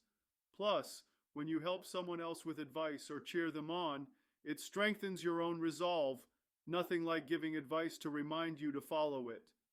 Quit lines and coaches. Many countries have free telephone quit lines. In the US, 1-800-QUIT-NOW. In Canada, each province has a quit line, etc. These lines are staffed with trained cessation counselors who can offer personalized advice and support. You can often call as often as you need, or some services even offer to call and check up on you. Don't underestimate the power of a professional coach. They've helped thousands and can often pinpoint strategies for your specific challenges. Some programs even offer text message support, automated encouraging texts, or the ability to text a counselor. Structured programs. There are formal programs like those run by hospitals or organizations which might span 4 to 6 weeks, including group sessions and sometimes free NRT or other resources. If you like a structured approach or having homework and accountability, these can be great. Ask your healthcare provider or look up local resources. Therapy or counseling. If you feel that smoking was tied to deeper issues, like anxiety, depression, trauma, consider therapy. A counselor can help you work through those underlying problems so you're not tempted to self-medicate with nicotine. Cognitive behavioral therapy, CBT in particular, has been shown to help with quitting smoking because it addresses thought patterns and behaviors. Even a few sessions could arm you with mental tools to resist cravings and manage emotions. Nicotine, Anonymous. Similar to AA, there's NIC-A, Nicotine Anonymous in some areas, a 12-step program for quitting nicotine. It tends to have meetings where people share stories and follow a recovery plan. If you find strength in that kind of fellowship and possibly spirituality, it might be worth checking out. Professional medical support. Don't forget that your healthcare providers are allies too. Doctor's advice, if you haven't already, mention to your doctor that you're quitting. They can note it in your record and offer help. Sometimes just knowing your doctor will be checking in next appointment motivates you to stick with it. Accountability. Doctors can also monitor health improvements. For example, checking your blood pressure or lung function after quitting can give concrete evidence of benefit, which feels rewarding. Medications. We discussed nicotine replacement therapy, NRT, and prescription medications earlier. Using these under medical guidance can double your chances of quitting successfully. If you're struggling with cravings or have had multiple quit attempts fail, talk to your doc about options like varenicline, Chantix, or bupropion, Zyban. These can reduce cravings and withdrawal. Using medications is not a crutch. It's using all tools available to help you succeed. If you choose not to use them, that's fine too. But know they are there if needed. Follow-ups. Some quitters schedule a specific follow-up appointment maybe a month or two after quitting as a milestone. The doctor might do some tests, breathing tests, etc. to show progress, or even getting blood work and seeing improved cholesterol or other markers can be motivating. This also keeps you accountable because you want to come back with good news, I did quit, rather than I slipped back. Navigating social situations and peer pressure. Social events can be tricky, especially if they involve others smoking or typical triggers like drinking. Plan your exit or coping strategy. If you're going to a party where some might smoke, plan how you'll handle it. Maybe stick around non-smokers, or if people step out to smoke, you find someone to chat with inside, or you step out too, but with a drink in hand and stand away from the smoking area. If at any point you feel too tempted, it's okay to leave early. Your health is more important than a social nicety. Buddy system. Take a supportive friend with you to events. Tell them beforehand, hey, I might need your help tonight to not smoke. A good friend can steer you away from triggers or keep you distracted. If you have an urge, quietly tell them, and maybe go outside for fresh air together or do something else. Alcohol caution. We've mentioned it, but it bears repeating under social support. If you're out with friends drinking, have your limits set. Some people ask a friend, if you see me trying to bum a cigarette after a few drinks, please intervene. A true friend will snatch that cigarette away and say, nope, you asked me to do this. It might annoy you for a second in the moment, but you'll thank them later. Better yet, consider sticking to non-alcoholic drinks until you're very secure in your quit. There are lots of fun mocktails or fancy sodas these days. You can still enjoy a flavorful drink without the booze. Reward supportive people. When friends or family do help you, thank them. Let them know they're part of your success. It makes them feel good and encourages them to keep being supportive. You might even inspire them to tackle their own unhealthy habits, seeing your progress. Addressing saboteurs. Occasionally, someone in your life might not be supportive. Maybe a fellow smoker friend who feels uncomfortable that you quit. It can make them feel guilty or left out. Or a family member who's skeptical. You've quit before, what's different now? If someone like this is undermining you, set boundaries. You can say kindly but firmly, this is really important to me. I'd appreciate if you don't joke about me failing. I need encouragement right now. If they can't respect that, consider spending less time with them, at least in the early months. Often, once they see you succeeding, their attitude may change to respect or even asking you for tips. Helping others as a form of support. Interestingly, supporting others in quitting can reinforce your own commitment. Be a role model. By openly sharing your journey, you might find coworkers or friends show interest in quitting too. Helping them get started or sharing what worked for you not only solidifies your knowledge, but it also reminds you why you're doing it. It's a win-win. They get help, you get strengthened resolve. Online forums. If you join an online support group and comment to encourage someone who's on day 1 while you're on day 30, it reminds you how far you've come. Encouraging them, it gets better. Keep it up. Echoes in your own mind too. Teaching or guiding others is one of the best ways to learn and commit to something deeply. Family influence. If you're a parent, your kids, even if they're grown, are watching and are likely very proud. You might be actively preventing them from picking up smoking or motivating them to quit if they started. If you're the child and your parents smoke, your quitting might inspire them. There are many stories of families quitting together or one after the other because it created a positive domino effect. Use that possibility as fuel. You quitting could save not just your life, but also influence someone else's health. Your support plan. As a quick recap, consider writing down your personal support plan. My Quit Buddy Buddies, name and how to reach them anytime. Supportive family, friends to lean on, list a few and what each can help with, e.g., Mom will call me daily to check in, gym buddy to exercise with instead of smoke. Professional resources, e.g., call Quitline if needed, 1-800, doctor's appointment on date, nicotine patch or gum usage schedule if using, etc. Support group community, e.g., attend Thursday cessation group at clinic or log into online forum each evening to read post. Emergency plan, e.g., if I feel close to relapsing, I will 1. Call ex-friend 2. Use a quick NRT lozenge if available. 3. Come back and reread my reasons to quit.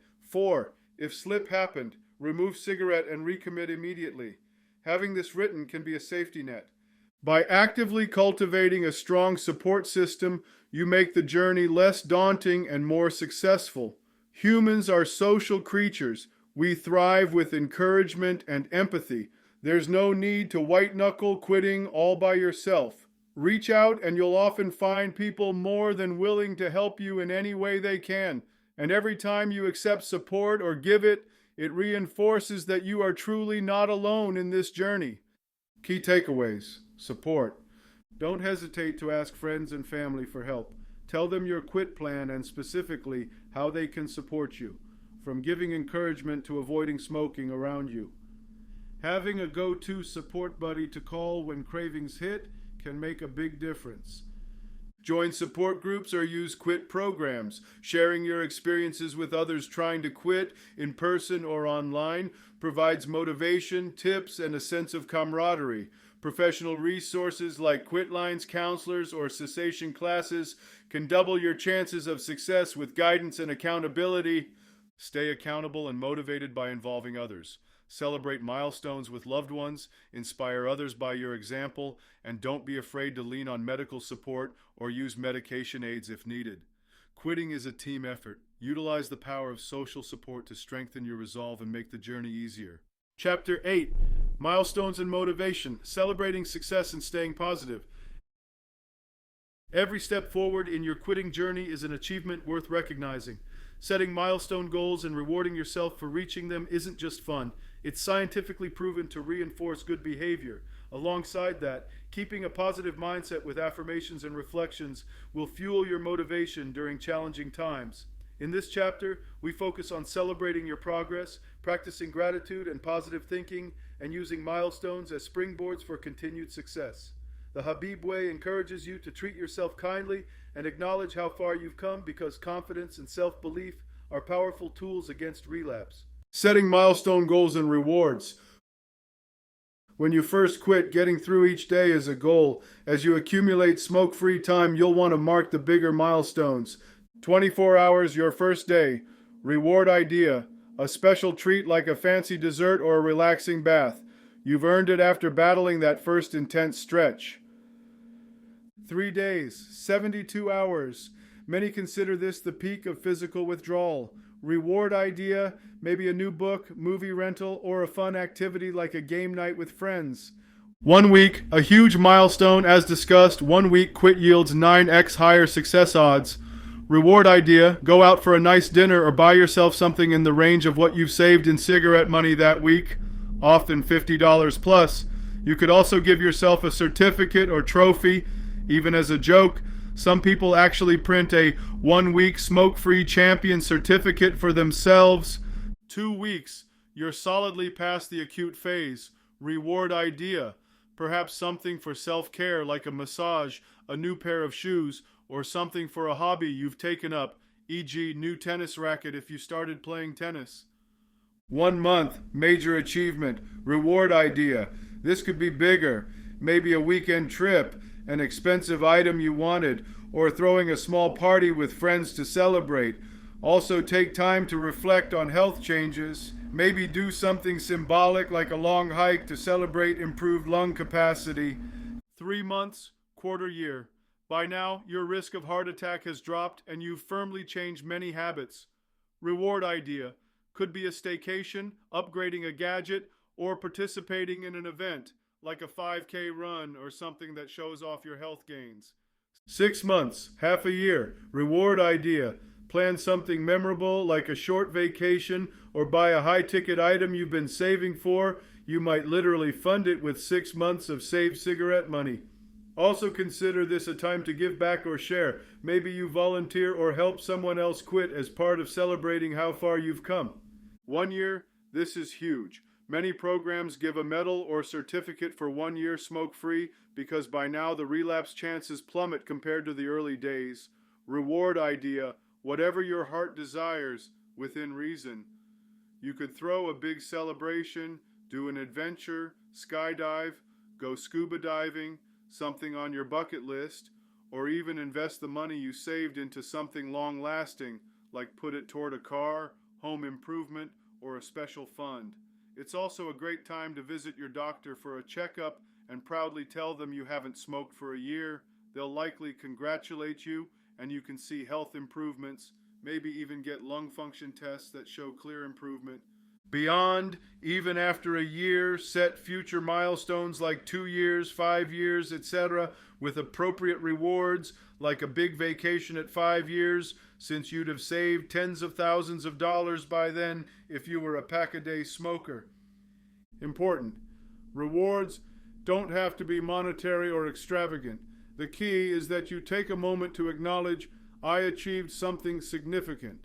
It reinforces your brain's association that being smoke-free has its perks, and it gives you something to look forward to, which can motivate you in tough moments.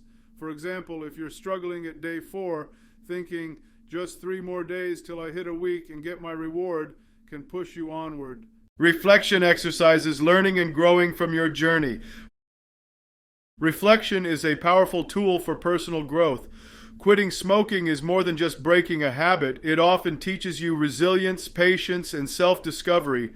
Here are some reflection exercises you can incorporate. Weekly reflection journal. Each week, write a short entry. Some prompts back to why. What was the biggest challenge I overcame this week and how did I do it? What positive changes have I noticed in myself, physically, mentally, lifestyle? How has quitting smoking impacted my daily life or relationships this week? By articulating these, you cement the lessons learned. It's encouraging to read back earlier entries and see progress. Letter to your past or future self. Early on, or even before quitting, you might have written a letter about why you want to quit or to your future smoke-free self. Now that you've made progress, try writing a letter from your current self to your past smoking self. What would you tell the old you about this journey and its benefits? This can be therapeutic and also reinforce why you'll never go back. Similarly, write a letter from your present self to your future self in 1 year or 5 years, describing how you hope to continue on this healthier path and thanking them in advance for keeping the promise to stay smoke-free. Gratitude lists. We talked about gratitude. Perhaps at certain milestones or any time you feel down, write a list of things you're grateful for since quitting. For example, I'm grateful for waking up without coughing, having extra money for nice dinners, my kids not smelling smoke on me, feeling proud of myself, etc. Gratitude shifts focus to the positive and can instantly improve your mood and motivation. Track your achievements. Some people keep a log of achievements like days smoke-free, money saved, cigarettes not smoked. Some apps do this calculation, which can run into thousands quickly. Health improvements, like blood pressure dropped, no more wheezing. Seeing these numbers build up can give a sense of accomplishment. For example, at 1 month, calculate how many cigarettes you didn't smoke. E.g., if a pack a day, that's 600 cigarettes avoided. That's a lot of toxins you kept out of your body. Reflect on setbacks and solutions. If you had any slips or really hard days where you almost slipped, reflect on them objectively. What triggered it? How did you feel? What did you learn from it? Write down, next time I will cope by doing X. This turns a negative into a growth opportunity and reduces fear of, what if that happens again, because now you have a plan. For example, I got very stressed and craved a cigarette. Next time I'll go for a run instead of stewing in that feeling. Affirm progress. Out loud, it might feel silly, but occasionally tell yourself in the mirror or just out loud, I'm proud of you. We often seek validation from others, but giving it to ourselves is powerful. Acknowledge the courage and effort it took to do what you've done. Affirmations and positive self-talk. Your internal dialogue can strongly influence your behavior. Positive affirmations are statements that help rewire your mindset towards confidence and success. Here's how to use them. Daily affirmation practice. Start your day with a positive statement or mantra. For instance, I am a non-smoker and I am in control of my choices. Or, each day my body is healthier and my mind is stronger. Or simply, I've got this. Repeat it a few times, ideally looking at yourself in the mirror. It sets the tone for the day. Craving time affirmations. When a craving hits or you feel doubt, counter those thoughts with affirmations. Some examples: this urge will pass, and I remain strong. I am stronger than any craving. Smoking is not an option because I love my healthy life. One from the search results. Smoking doesn't fix the problem. It never did. Reminding yourself of that can snap you back to rationale. Customize your mantras. Use words that resonate with you. If I am strong feels generic, try something like I am reclaiming my freedom, or I breathe easy as a non-smoker. If you had a tagline for the Habib way, maybe recite a mini version of it that motivates you, e.g., holistic, healthy, happy, the Habib way, my way. Visual affirmations. Consider putting sticky notes in places you frequent, like a note on your bathroom mirror saying, breathe deep, you are free, or on your car dashboard, you're doing great. It might make you smile, and that itself breaks negative thought loops. Belief in ability. A critical affirmation is believing you can continue to stay quit. For example, I have quit smoking, and I will never go back. Or each day smoke-free is proof I can do this for life. If long-term feels daunting, affirm daily control. I choose to be smoke-free today. Just focus on today, and each today builds a lifetime. Avoiding complacency, staying vigilant and inspired.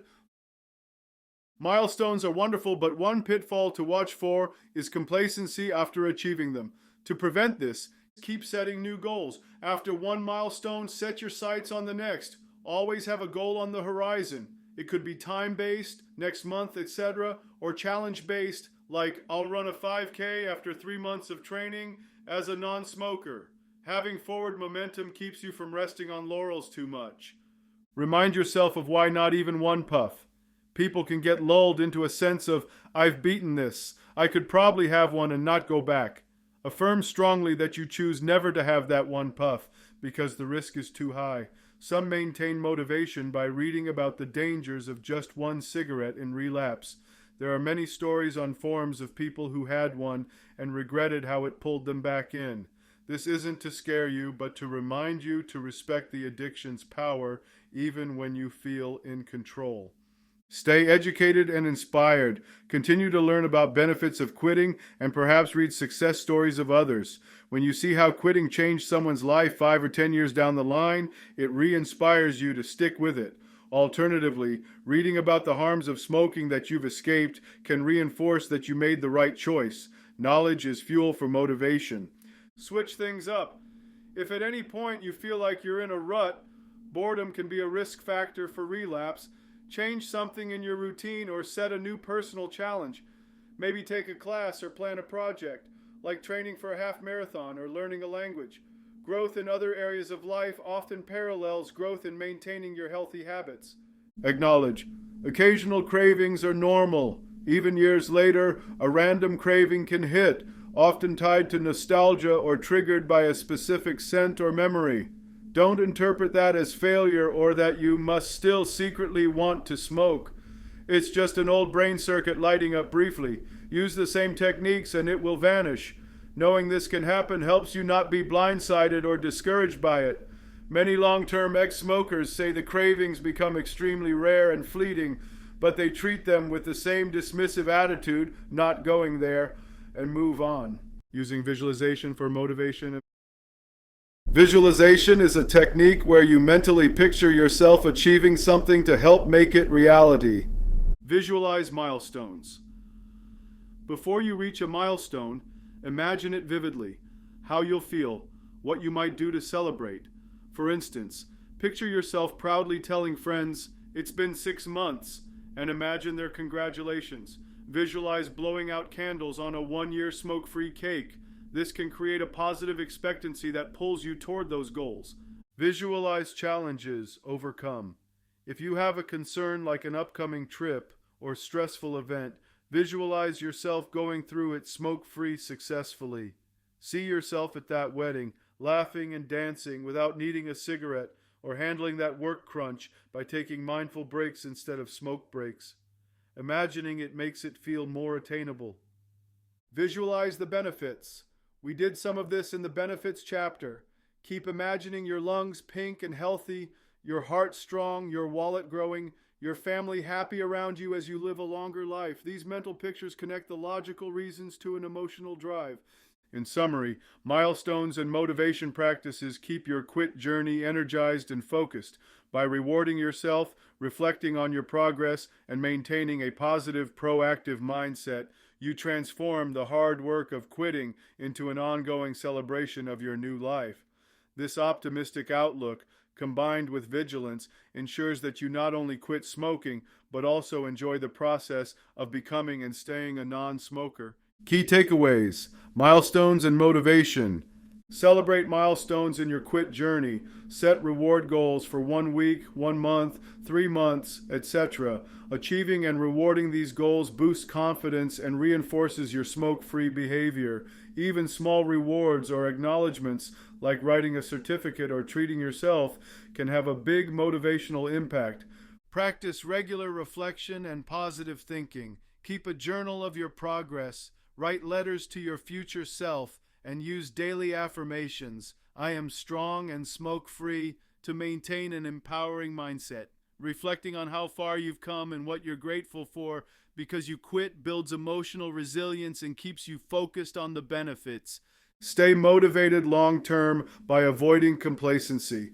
Continue setting new goals, using visualization and affirmations, and remembering that not even one puff is the rule to protect your progress. By consistently celebrating your success and nurturing a positive outlook, you make it far more likely you'll remain smoke-free for life. Chapter 9. Preventing Relapse. Staying smoke-free for good. Reaching your quit goal is an incredible achievement, but the journey doesn't end there. It transitions into maintaining your smoke-free life long-term. Relapse prevention is about being prepared for future challenges and guarding against the subtle ways old habits can try to creep back. Nicotine addiction can be cunning, sometimes tempting you months or even years down the road. In this chapter, we'll discuss how to stay vigilant, what to do if you ever slip up, and strategies to make sure smoking becomes a thing of your past forever. Understanding relapse triggers and warning signs. Just as you identified triggers to quit smoking, it's important to recognize triggers that could cause a relapse. Stressful events, major life stress, job loss, illness, loss of a loved one, can trigger thoughts of smoking as a coping mechanism. Being aware that if X happens, I might crave, allows you to pre-plan alternative coping, like if I lose my job, I'll immediately start daily running again to manage stress and call my support people. Social pressure. Even after a long time, being in a setting where others are smoking can be tempting, especially if you let your guard down. Occasions like reunions, weddings, or being around old friends who smoke might evoke nostalgia for the good old smoking days. Recognize it for what it is, a romanticized memory, not reality. Alcohol or drug use. Intoxication is a common factor in relapses. If you drink heavily or use other substances, your resolve can weaken. The solution isn't necessarily total abstinence, but caution and moderation, as well as having a plan, e.g. only drink with trusted friends who will keep you in check, or decide a personal rule like, I never smoke even when I drink, that you reaffirm before going out. Boredom and routine changes. Sometimes when life becomes very routine, or conversely, when your routine is disrupted like retirement, a long vacation, moving to a new place, the change can unsettle your habits. You might get random thoughts like, I could smoke now, no one would know during idle times, or in this new city, I feel lonely, maybe I'll meet people in the smoking area. These thoughts can creep in. Recognize that they're just old habit circuits looking for a foothold. The remedy, stay engaged, and when you have big life changes, double down on healthy routines to fill any voids. Overconfidence, the I'm cured syndrome. After months or years, you might feel so confident that you think one cigarette won't hurt. This is arguably the most dangerous trigger because it comes from within. Remind yourself that nicotine addiction is dormant, not gone. It's like a sleeping monster. No need to poke it. Count your blessings that you've tamed it and let it be. Warning signs that you might be at risk of relapse include romanticizing smoking. I miss those deep talks over a smoke, or smoking used to feel so relaxing. Seeking out or hanging around smokers more often for no clear reason.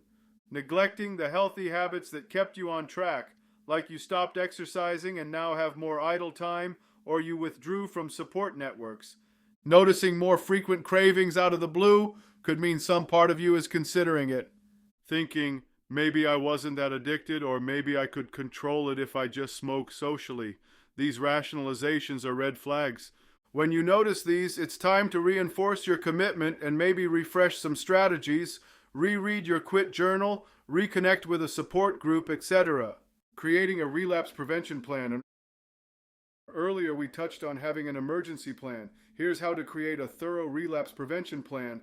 List your high-risk situations. Write down scenarios you think could tempt you to smoke in the future.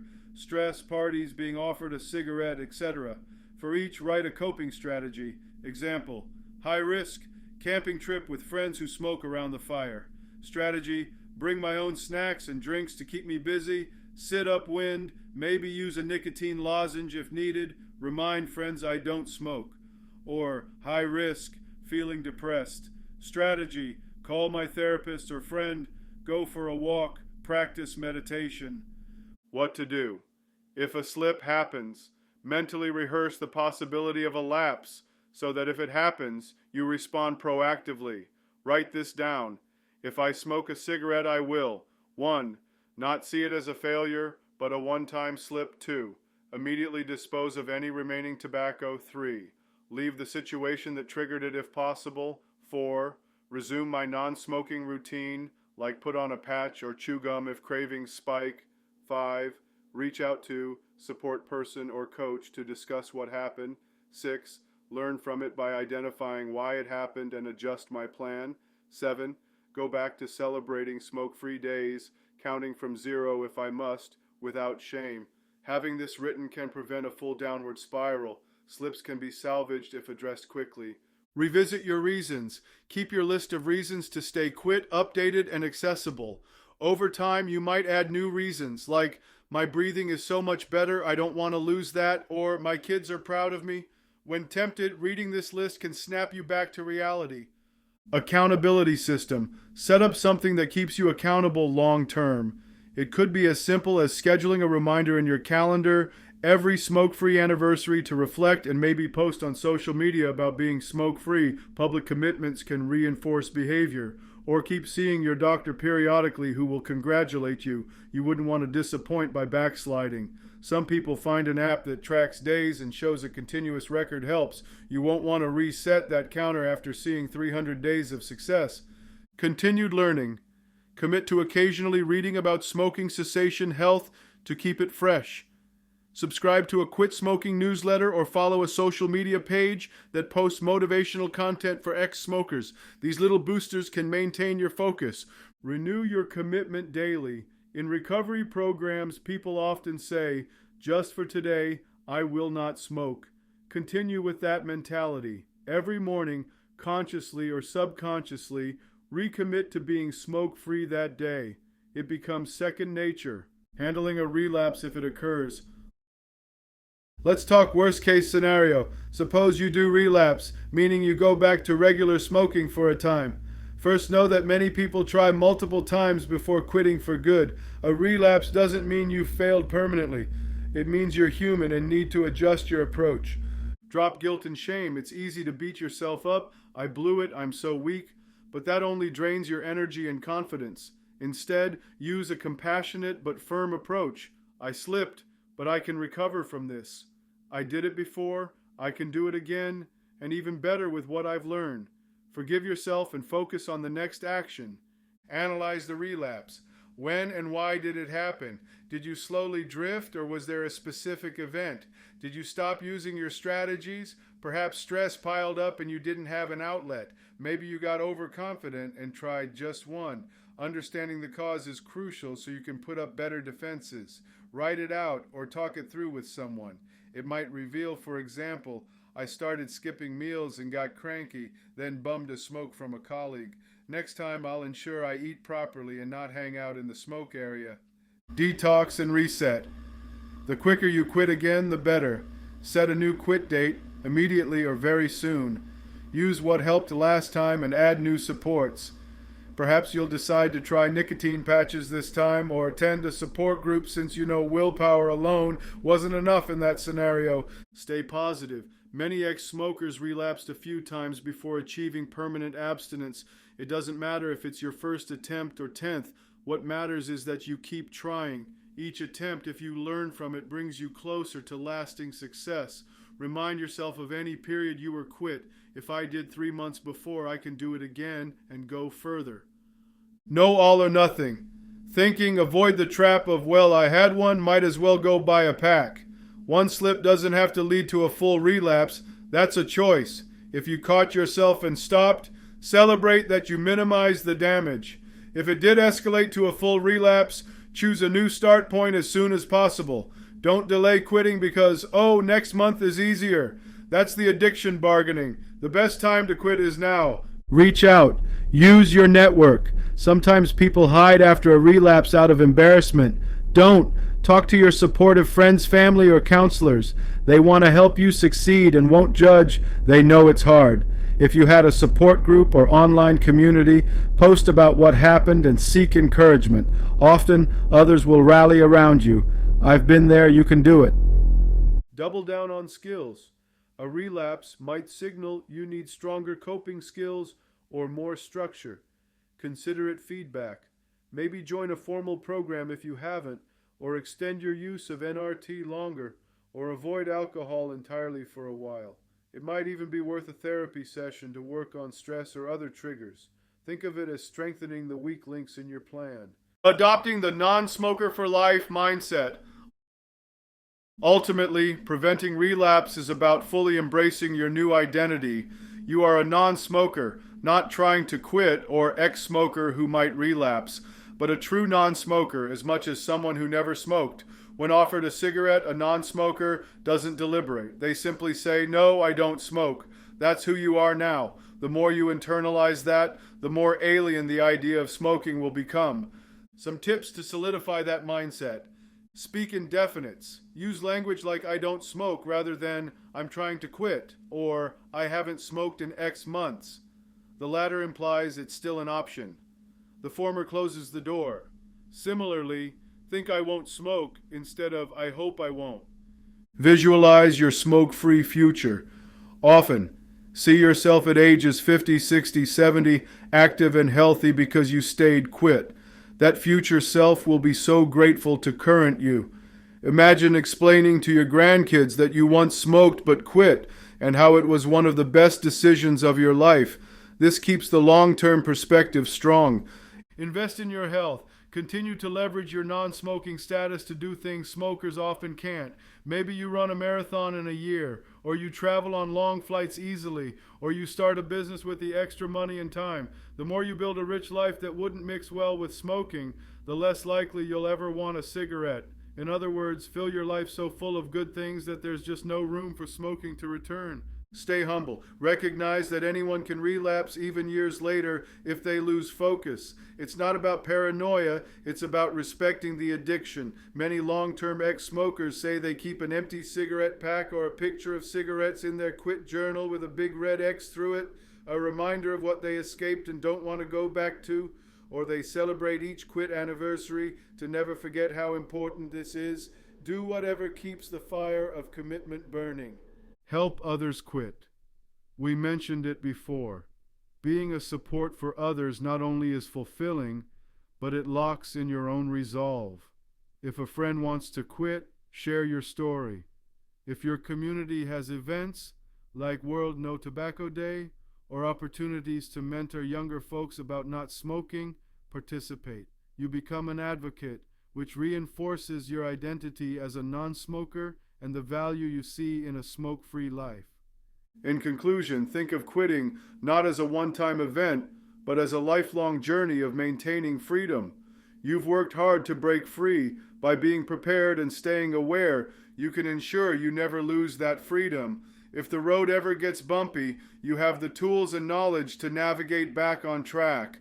The longer you stay smoke-free, the more natural it becomes, until one day, smoking feels like something distant, something you used to do in another life, and that's exactly where it belongs, in your past, not your future. Key takeaways: relapse prevention. Remain vigilant for triggers even after quitting. Major stress, social situations with smokers, or just one puff temptations can threaten your quit. Know your personal high-risk scenarios and have a plan for each, e.g., coping strategies, limiting alcohol, avoiding certain situations. If a slip or relapse happens, don't give up. Analyze what went wrong, learn from it, and restart as soon as possible. Use support systems and possibly add new tools, medications, counseling to help you succeed the next time. Remember that many ex-smokers had multiple attempts. Each attempt builds skills and knowledge, so stay positive and persistent. Embrace your identity as a non-smoker for life. Continue to reinforce your commitment through positive habits, celebrating smoke-free anniversaries, and even helping others quit. By treating smoking as a closed chapter of your life and staying prepared for future challenges, you can confidently remain smoke-free for good, enjoying all the benefits of the healthy lifestyle you've worked so hard to achieve. Chapter 10. Embracing your new life, freedom, growth, and the road ahead. Congratulations on the incredible journey you've taken. Quitting smoking is more than just stopping a habit. It's a transformation that touches every aspect of your life. In this final chapter, we reflect on the personal growth you've experienced, look at the broader picture of what living smoke-free means for your future, and encourage you to fully embrace and enjoy the Habib way of life that you've created, one marked by freedom, empowerment, and well-being. The transformative power of quitting smoking. Take a moment to recognize just how much you've accomplished. You've reclaimed control. Where cigarettes once dictated your schedule, mood, and money, you are now in charge. That sense of autonomy often spills into other areas of life.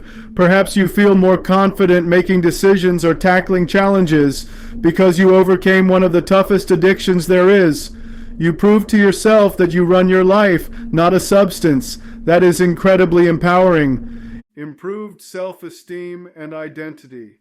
Many ex-smokers experience a boost in self-esteem. You set a goal and achieved it. That's a huge self-trust builder. You might also notice you carry yourself differently, perhaps with more pride or authenticity. You're living in alignment with valuing your health and well-being.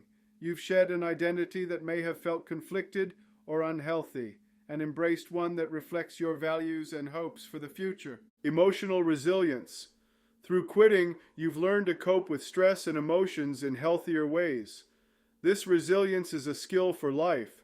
Future hardships or stressors might still affect you, but you now have confidence that you don't need a crutch like cigarettes. You know you can handle feelings, and you've probably expanded your toolbox of coping mechanisms, from deep breathing to talking it out to exercising. This emotional growth can lead to an overall more stable and positive outlook on life. A healthier, happier you. By now, you likely feel the difference in your body, whether it's climbing stairs without puffing, waking up more refreshed, or not getting sick as often. Your body is thriving in ways it couldn't before. These improvements often lead to a happier daily life. You have more energy to do things you love. Maybe you've started looking younger or more vibrant as your skin and eyes clear up. You've added quality years to your life and life to your years. Ripple effect on others. Your decision has likely impacted those around you. Family and friends may be inspired by your success. If you have kids, they are safer and have a positive role model to emulate. Even in your community, being open about quitting can encourage others to try. You've contributed to a healthier environment too. One less smoker means less secondhand smoke and less litter from cigarette butts. It's truly a ripple effect of positivity. Looking forward, opportunities and goals as a non-smoker. With cigarettes behind you, the road ahead is open and full of possibilities. Health and fitness goals. You might set new health goals now that you're smoke-free. Maybe you aim to run a marathon or simply to remain active daily to maintain your lung health. Without smoking, you can pursue physical activities that once seemed daunting or out of reach. Challenge yourself. Perhaps sign up for an event or try a new sport. The sky's the limit. Career and personal pursuits. Some people find quitting smoking gives them a mental clarity or confidence boost that propels them in their careers or personal projects. Maybe you'll use the extra time you have, no more smoke breaks, to learn a new skill, take a course, or start that side business or hobby you always delayed. Smoking isn't holding you back or interrupting your flow anymore. You might be surprised how much more you can accomplish. Additionally, being a non-smoker is often viewed positively by employers. You're seen as someone who takes care of themselves and won't be taking frequent smoke breaks, though it's a subtle perk. Financial plans. By now you've noticed significant savings. Plan what you'll do with those. Some choose to invest the money for long-term growth, truly turning a former negative expense into future wealth.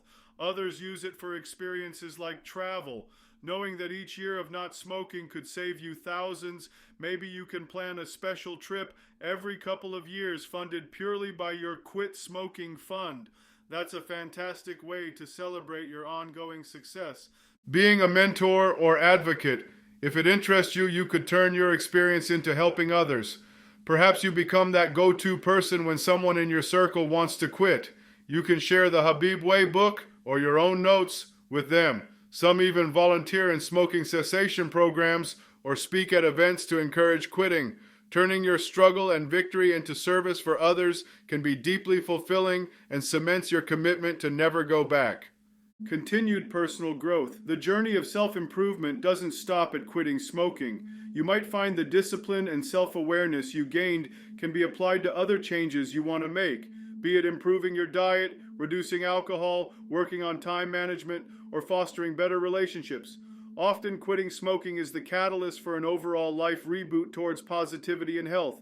Embrace that momentum, set new challenges for yourself in various domains, and use the same determination you used here to achieve them. Savoring freedom and celebrating life. Above all, don't forget to enjoy the freedom you've earned. Appreciate the little things. Notice and revel in everyday moments that are better now. Stepping outside and truly smelling fresh-cut grass or a bakery aroma because your senses are improved. Enjoy a meal and cherish the flavors. Relish that you can hug loved ones without worrying you smell like smoke. Travel on a plane without nicotine anxiety. These small joys add up to a vastly improved quality of life. Confidence in your willpower. Whenever you face something tough, recall what you've done here. This becomes a reference point. I quit smoking. I can handle this too. That confidence can reduce stress and fear in new situations. You know your own strength. It's a quiet confidence that permeates your life. Walk tall as someone who conquered addiction, because that is no small feat. Live aligned with your values. For many, quitting smoking brings a sense of living more authentically. Perhaps health, family, or faith are core values for you, and smoking conflicted with those, like knowing it harmed your health or set a poor example. Now, your actions match what you care about. That alignment brings inner peace and happiness. If health is a priority, you're honoring it every day by not smoking. If family is key, you've done something that likely gives you more years and better quality to be with them. Take pride in that integrity. You made a choice consistent with loving yourself and your loved ones. No more chains. Nicotine was often described as chains of addiction. You're free now. Truly let that sink in. You no longer plan your day around cigarettes or feel panicked when you run out. You're not spending money to harm yourself anymore. You're not torn between wanting to quit and wanting to smoke. That mental tug of war is over.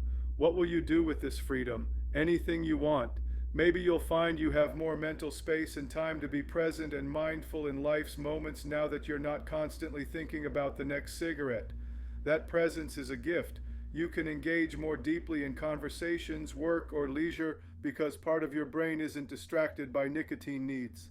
Stay grateful. As time passes, it might be easy to forget how things were as a smoker. Periodically remind yourself of the difference. Not to dwell in the negative past, but to maintain gratitude for the present. For instance, seeing a person standing outside smoking in the cold rain might remind you, that used to be me. I'm so glad I'm inside warm and smoke-free.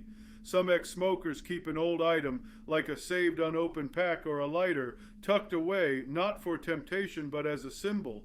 They look at it occasionally and say, I don't need you anymore. It reinforces gratitude for freedom. Final thoughts: the Habib Way as a lifelong journey. The Habib Way to quit smoking was about more than quitting. It was about holistic self-improvement. As you close this book, remember that the principles you applied here, setting goals, understanding yourself, breaking things into steps, seeking support, staying positive, can be applied to any change or goal in life. You've not only freed yourself from smoking, but also learned a method for tackling challenges. Your journey can also inspire a movement. Perhaps the Habib Way becomes something you share. Habib in Arabic means beloved friend, and indeed you have treated yourself as a beloved friend through this process. Caring for your well-being and future. Continue to be a beloved friend to yourself. That means no more destructive habits, only nurturing ones. It means encouraging yourself, not criticizing if life gets hard. It means believing in your worth and capability. As you walk forward into your smoke-free life, carry the lessons and experiences with you. They have shaped you into a stronger, healthier person, but also allow yourself to let go of any lingering identity as a smoker or ex-smoker. You are beyond that now. You're simply you, living life the way you choose, unencumbered by cigarettes. Take a deep breath. Fill those lungs with air and pride. You did it. This is your new life. Enjoy every moment of it. Summary and lasting takeaways. Quitting smoking is a transformative journey that has strengthened your confidence, resilience, and alignment with your values. Embrace the freedom and personal growth you've achieved, using it as a foundation for future goals and challenges. Look forward to a future full of possibilities now that you're smoke-free, improved health and fitness, pursuing dreams with more energy and time, financial gains, and being there longer and in better shape for your loved ones. Continue to set positive goals and use the skills you learned, planning, coping, positivity in all areas of life. Above all, cherish your smoke-free life each day. You have broken free from the chains of addiction and reclaimed control of your life. Celebrate how far you've come and stay committed to this healthy, empowering path. The Habib Way is now your way, a lifestyle of wellness, self-empowerment, and continued growth. Enjoy every breath of it. Resources for ongoing support and information Quitting smoking is a lifelong journey, and it's always okay to seek help or information whenever you need it. Here is a list of helpful resources, from hotlines to apps to books, that you can turn to for continued support or guidance. Quit Smoking Hotlines and Professional Support. National Quit Line, USA, 1-800-QUIT-NOW, 784-8669, a free telephone support line that connects you to your state's quit smoking program. Trained counselors can provide coaching, tips, and often free NRT, nicotine patches, gum in many areas. Canadian Smoking Cessation Services. In Canada, you can call 1-866-366-3667 or visit the Smokers Helpline, smokershelpline.ca. Many provinces also have their own helplines, e.g. Alberta Quits at 1-866-710-71848. These offer counseling, text support, and online programs tailored to Canadians. NHS Smoke Free, UK. The NHS provides a free quit program including a helpline 030012311044, local stop smoking services, and an app website with daily email, text support. Quitline services, other regions. Many countries have similar services. Australia, Quitline 137848. New Zealand, Quitline 080077878878, etc. A quick online search for Quitline your country should give you the right number. Smartphone apps. Smoke Free, Android, iOS.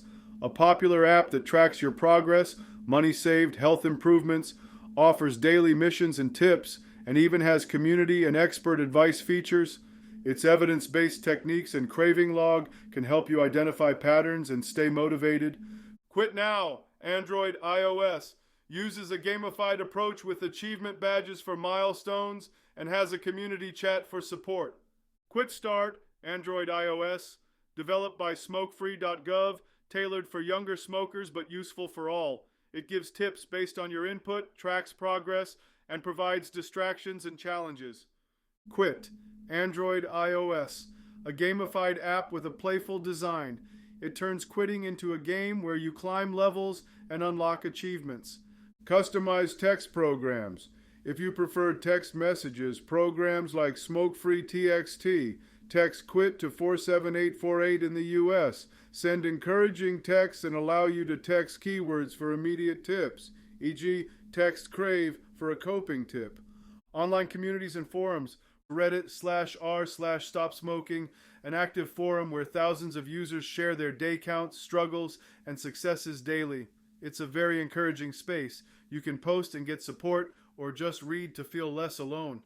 QuitNet, one of the oldest online quit smoking communities, now integrated into the Become an X program by Truth Initiative. Users can chat in forums or groups. Facebook groups, search for Quit Smoking Support, and you'll find several private groups where members cheer each other on and ask questions. BecomeAnX.org, a free quitting plan and community sponsored by Truth Initiative. It has tracking tools, blogs, and forums. Books and reading. Alan Carr's Easy Way to Stop Smoking by Alan Carr, a famous book that many ex-smokers credit for helping them quit by changing how they think about smoking. Carr's method avoids scare tactics and focuses on dismantling the desire to smoke. The Smoke-Free Formula by Professor Robert West, a science-based approach combining multiple proven strategies, medication, mindset, lifestyle changes. Quit Smoking Workbook, Your Journey to Freedom by Lars M. Kepler, a guided workbook that lets you actively engage with exercises and plans as you quit. How to Quit Smoking Naturally by Derek Doepker, a 4-week step-by-step guide focusing on natural strategies and mindset, mentioned in Essex Wellbeing's list. Stop Smoking with CBT by Dr. Max Pemberton uses cognitive behavioral therapy techniques to rewire your brain's relationship with smoking. Check your local library or ebook store for these and other quit smoking books. Sometimes reading personal stories or different approaches can offer new insights or keep you motivated. Therapy and counseling, cognitive behavioral therapy, CBT. If you struggle with mental health or find cravings are tied to emotions, a therapist specializing in CBT can teach you strategies to manage those thoughts and feelings and has proven effective for smoking cessation. Mindfulness-based programs. Some cessation programs include mindfulness training, like mindfulness-based addiction recovery. Learning mindfulness meditation, e.g. via apps like Headspace or Calm, which have specific packs for cravings, can be a sustaining tool. Hypnotherapy or acupuncture. These alternative methods have helped some individuals. Results vary, but if you're interested, look for certified practitioners who have experience with smoking cessation. Healthcare providers. Your doctor. Always a good resource. They can monitor your health improvements, adjust any medications as needed. For example, if you were on blood pressure meds, quitting smoking might even improve your readings enough to discuss adjustments and simply encourage you. Pharmacists. They can offer guidance on over-the-counter NRT products, patch, gum, lozenges, how to use them properly, how to taper off, etc. Don't hesitate to ask them questions. Local quit clinics. Some areas have dedicated tobacco cessation specialists or respiratory therapists who run clinics. They might offer carbon monoxide testing, lung function tests, and tailored counseling. Useful websites: smokefree.gov, USA. Comprehensive resources, including tips for specific groups, women, teens, veterans, and free chat with counselors. CDC tips from former smokers, cdc.gov/tips. Real-life stories of people affected by smoking, very motivating to stay quit, and lots of resources. Truth Initiative, EX program, becomeanx.org, mentioned above, offers an online plan and community. Canadian Cancer Society, Smokers Helpline, smokershelpline.ca. Even beyond the helpline, the site has tools like cost calculators and personal journals. NHS Smoke Free UK, nhs.uk/betterhealth/quit smoking, interactive tools, local service finder, and a free personal quit plan. Apps for relaxation and craving management, breathwork or prana breath, guided breathing exercises to calm you during cravings. Headspace/Calm, meditation apps with modules on addiction or general stress reduction. Exercise apps. A quick workout can kill a craving. Apps like 7-Minute Workout or simply YouTube videos, quick workout for beginners, can guide you in a pinch. Craving timer apps. Some apps or even a simple timer can help you ride out a 5-minute craving. Hit start when an urge hits. Do a coping technique and watch how by the time it rings, the urge is weaker or gone. Quit smoking calculators. There are many online calculators where you input your quit date and cigarettes per day, and they output stats like time smoke-free, cigarettes avoided, money saved, life regained, health milestones reached, e.g., percent carbon monoxide down, etc. These can be fun and motivating. Example, the Quit Now app has this, or websites like quitsmokingcounter.org. Emergency reminder: if you ever feel in danger of slipping, remember the 5 Ds. Delay, distract, drink water, deep breathe, discuss, and use the resources above. Even at 3 a.m., you can post on an international forum or use a meditation app. You're never without options. Lastly, keep this book or your notes from it handy. Rereading sections can reinforce your resolve, and never hesitate to refresh your memory on why and how you quit. Remember, reaching out for help is not a sign of weakness. It's a sign that you're committed to staying free. Whether it's a phone call to a quit line during a tough moment or reading a new book to strengthen your mindset using resources is a smart way to ensure you remain the healthy, smoke-free person you've become. By following the Habib Way, you have armed yourself with knowledge, strategies, and a supportive mindset to quit smoking and embrace a healthier life. Always keep in mind how far you've come and utilize the wealth of resources and support around you whenever you need a boost. Here's to your continued success and the fulfilling smoke-free life that lies ahead.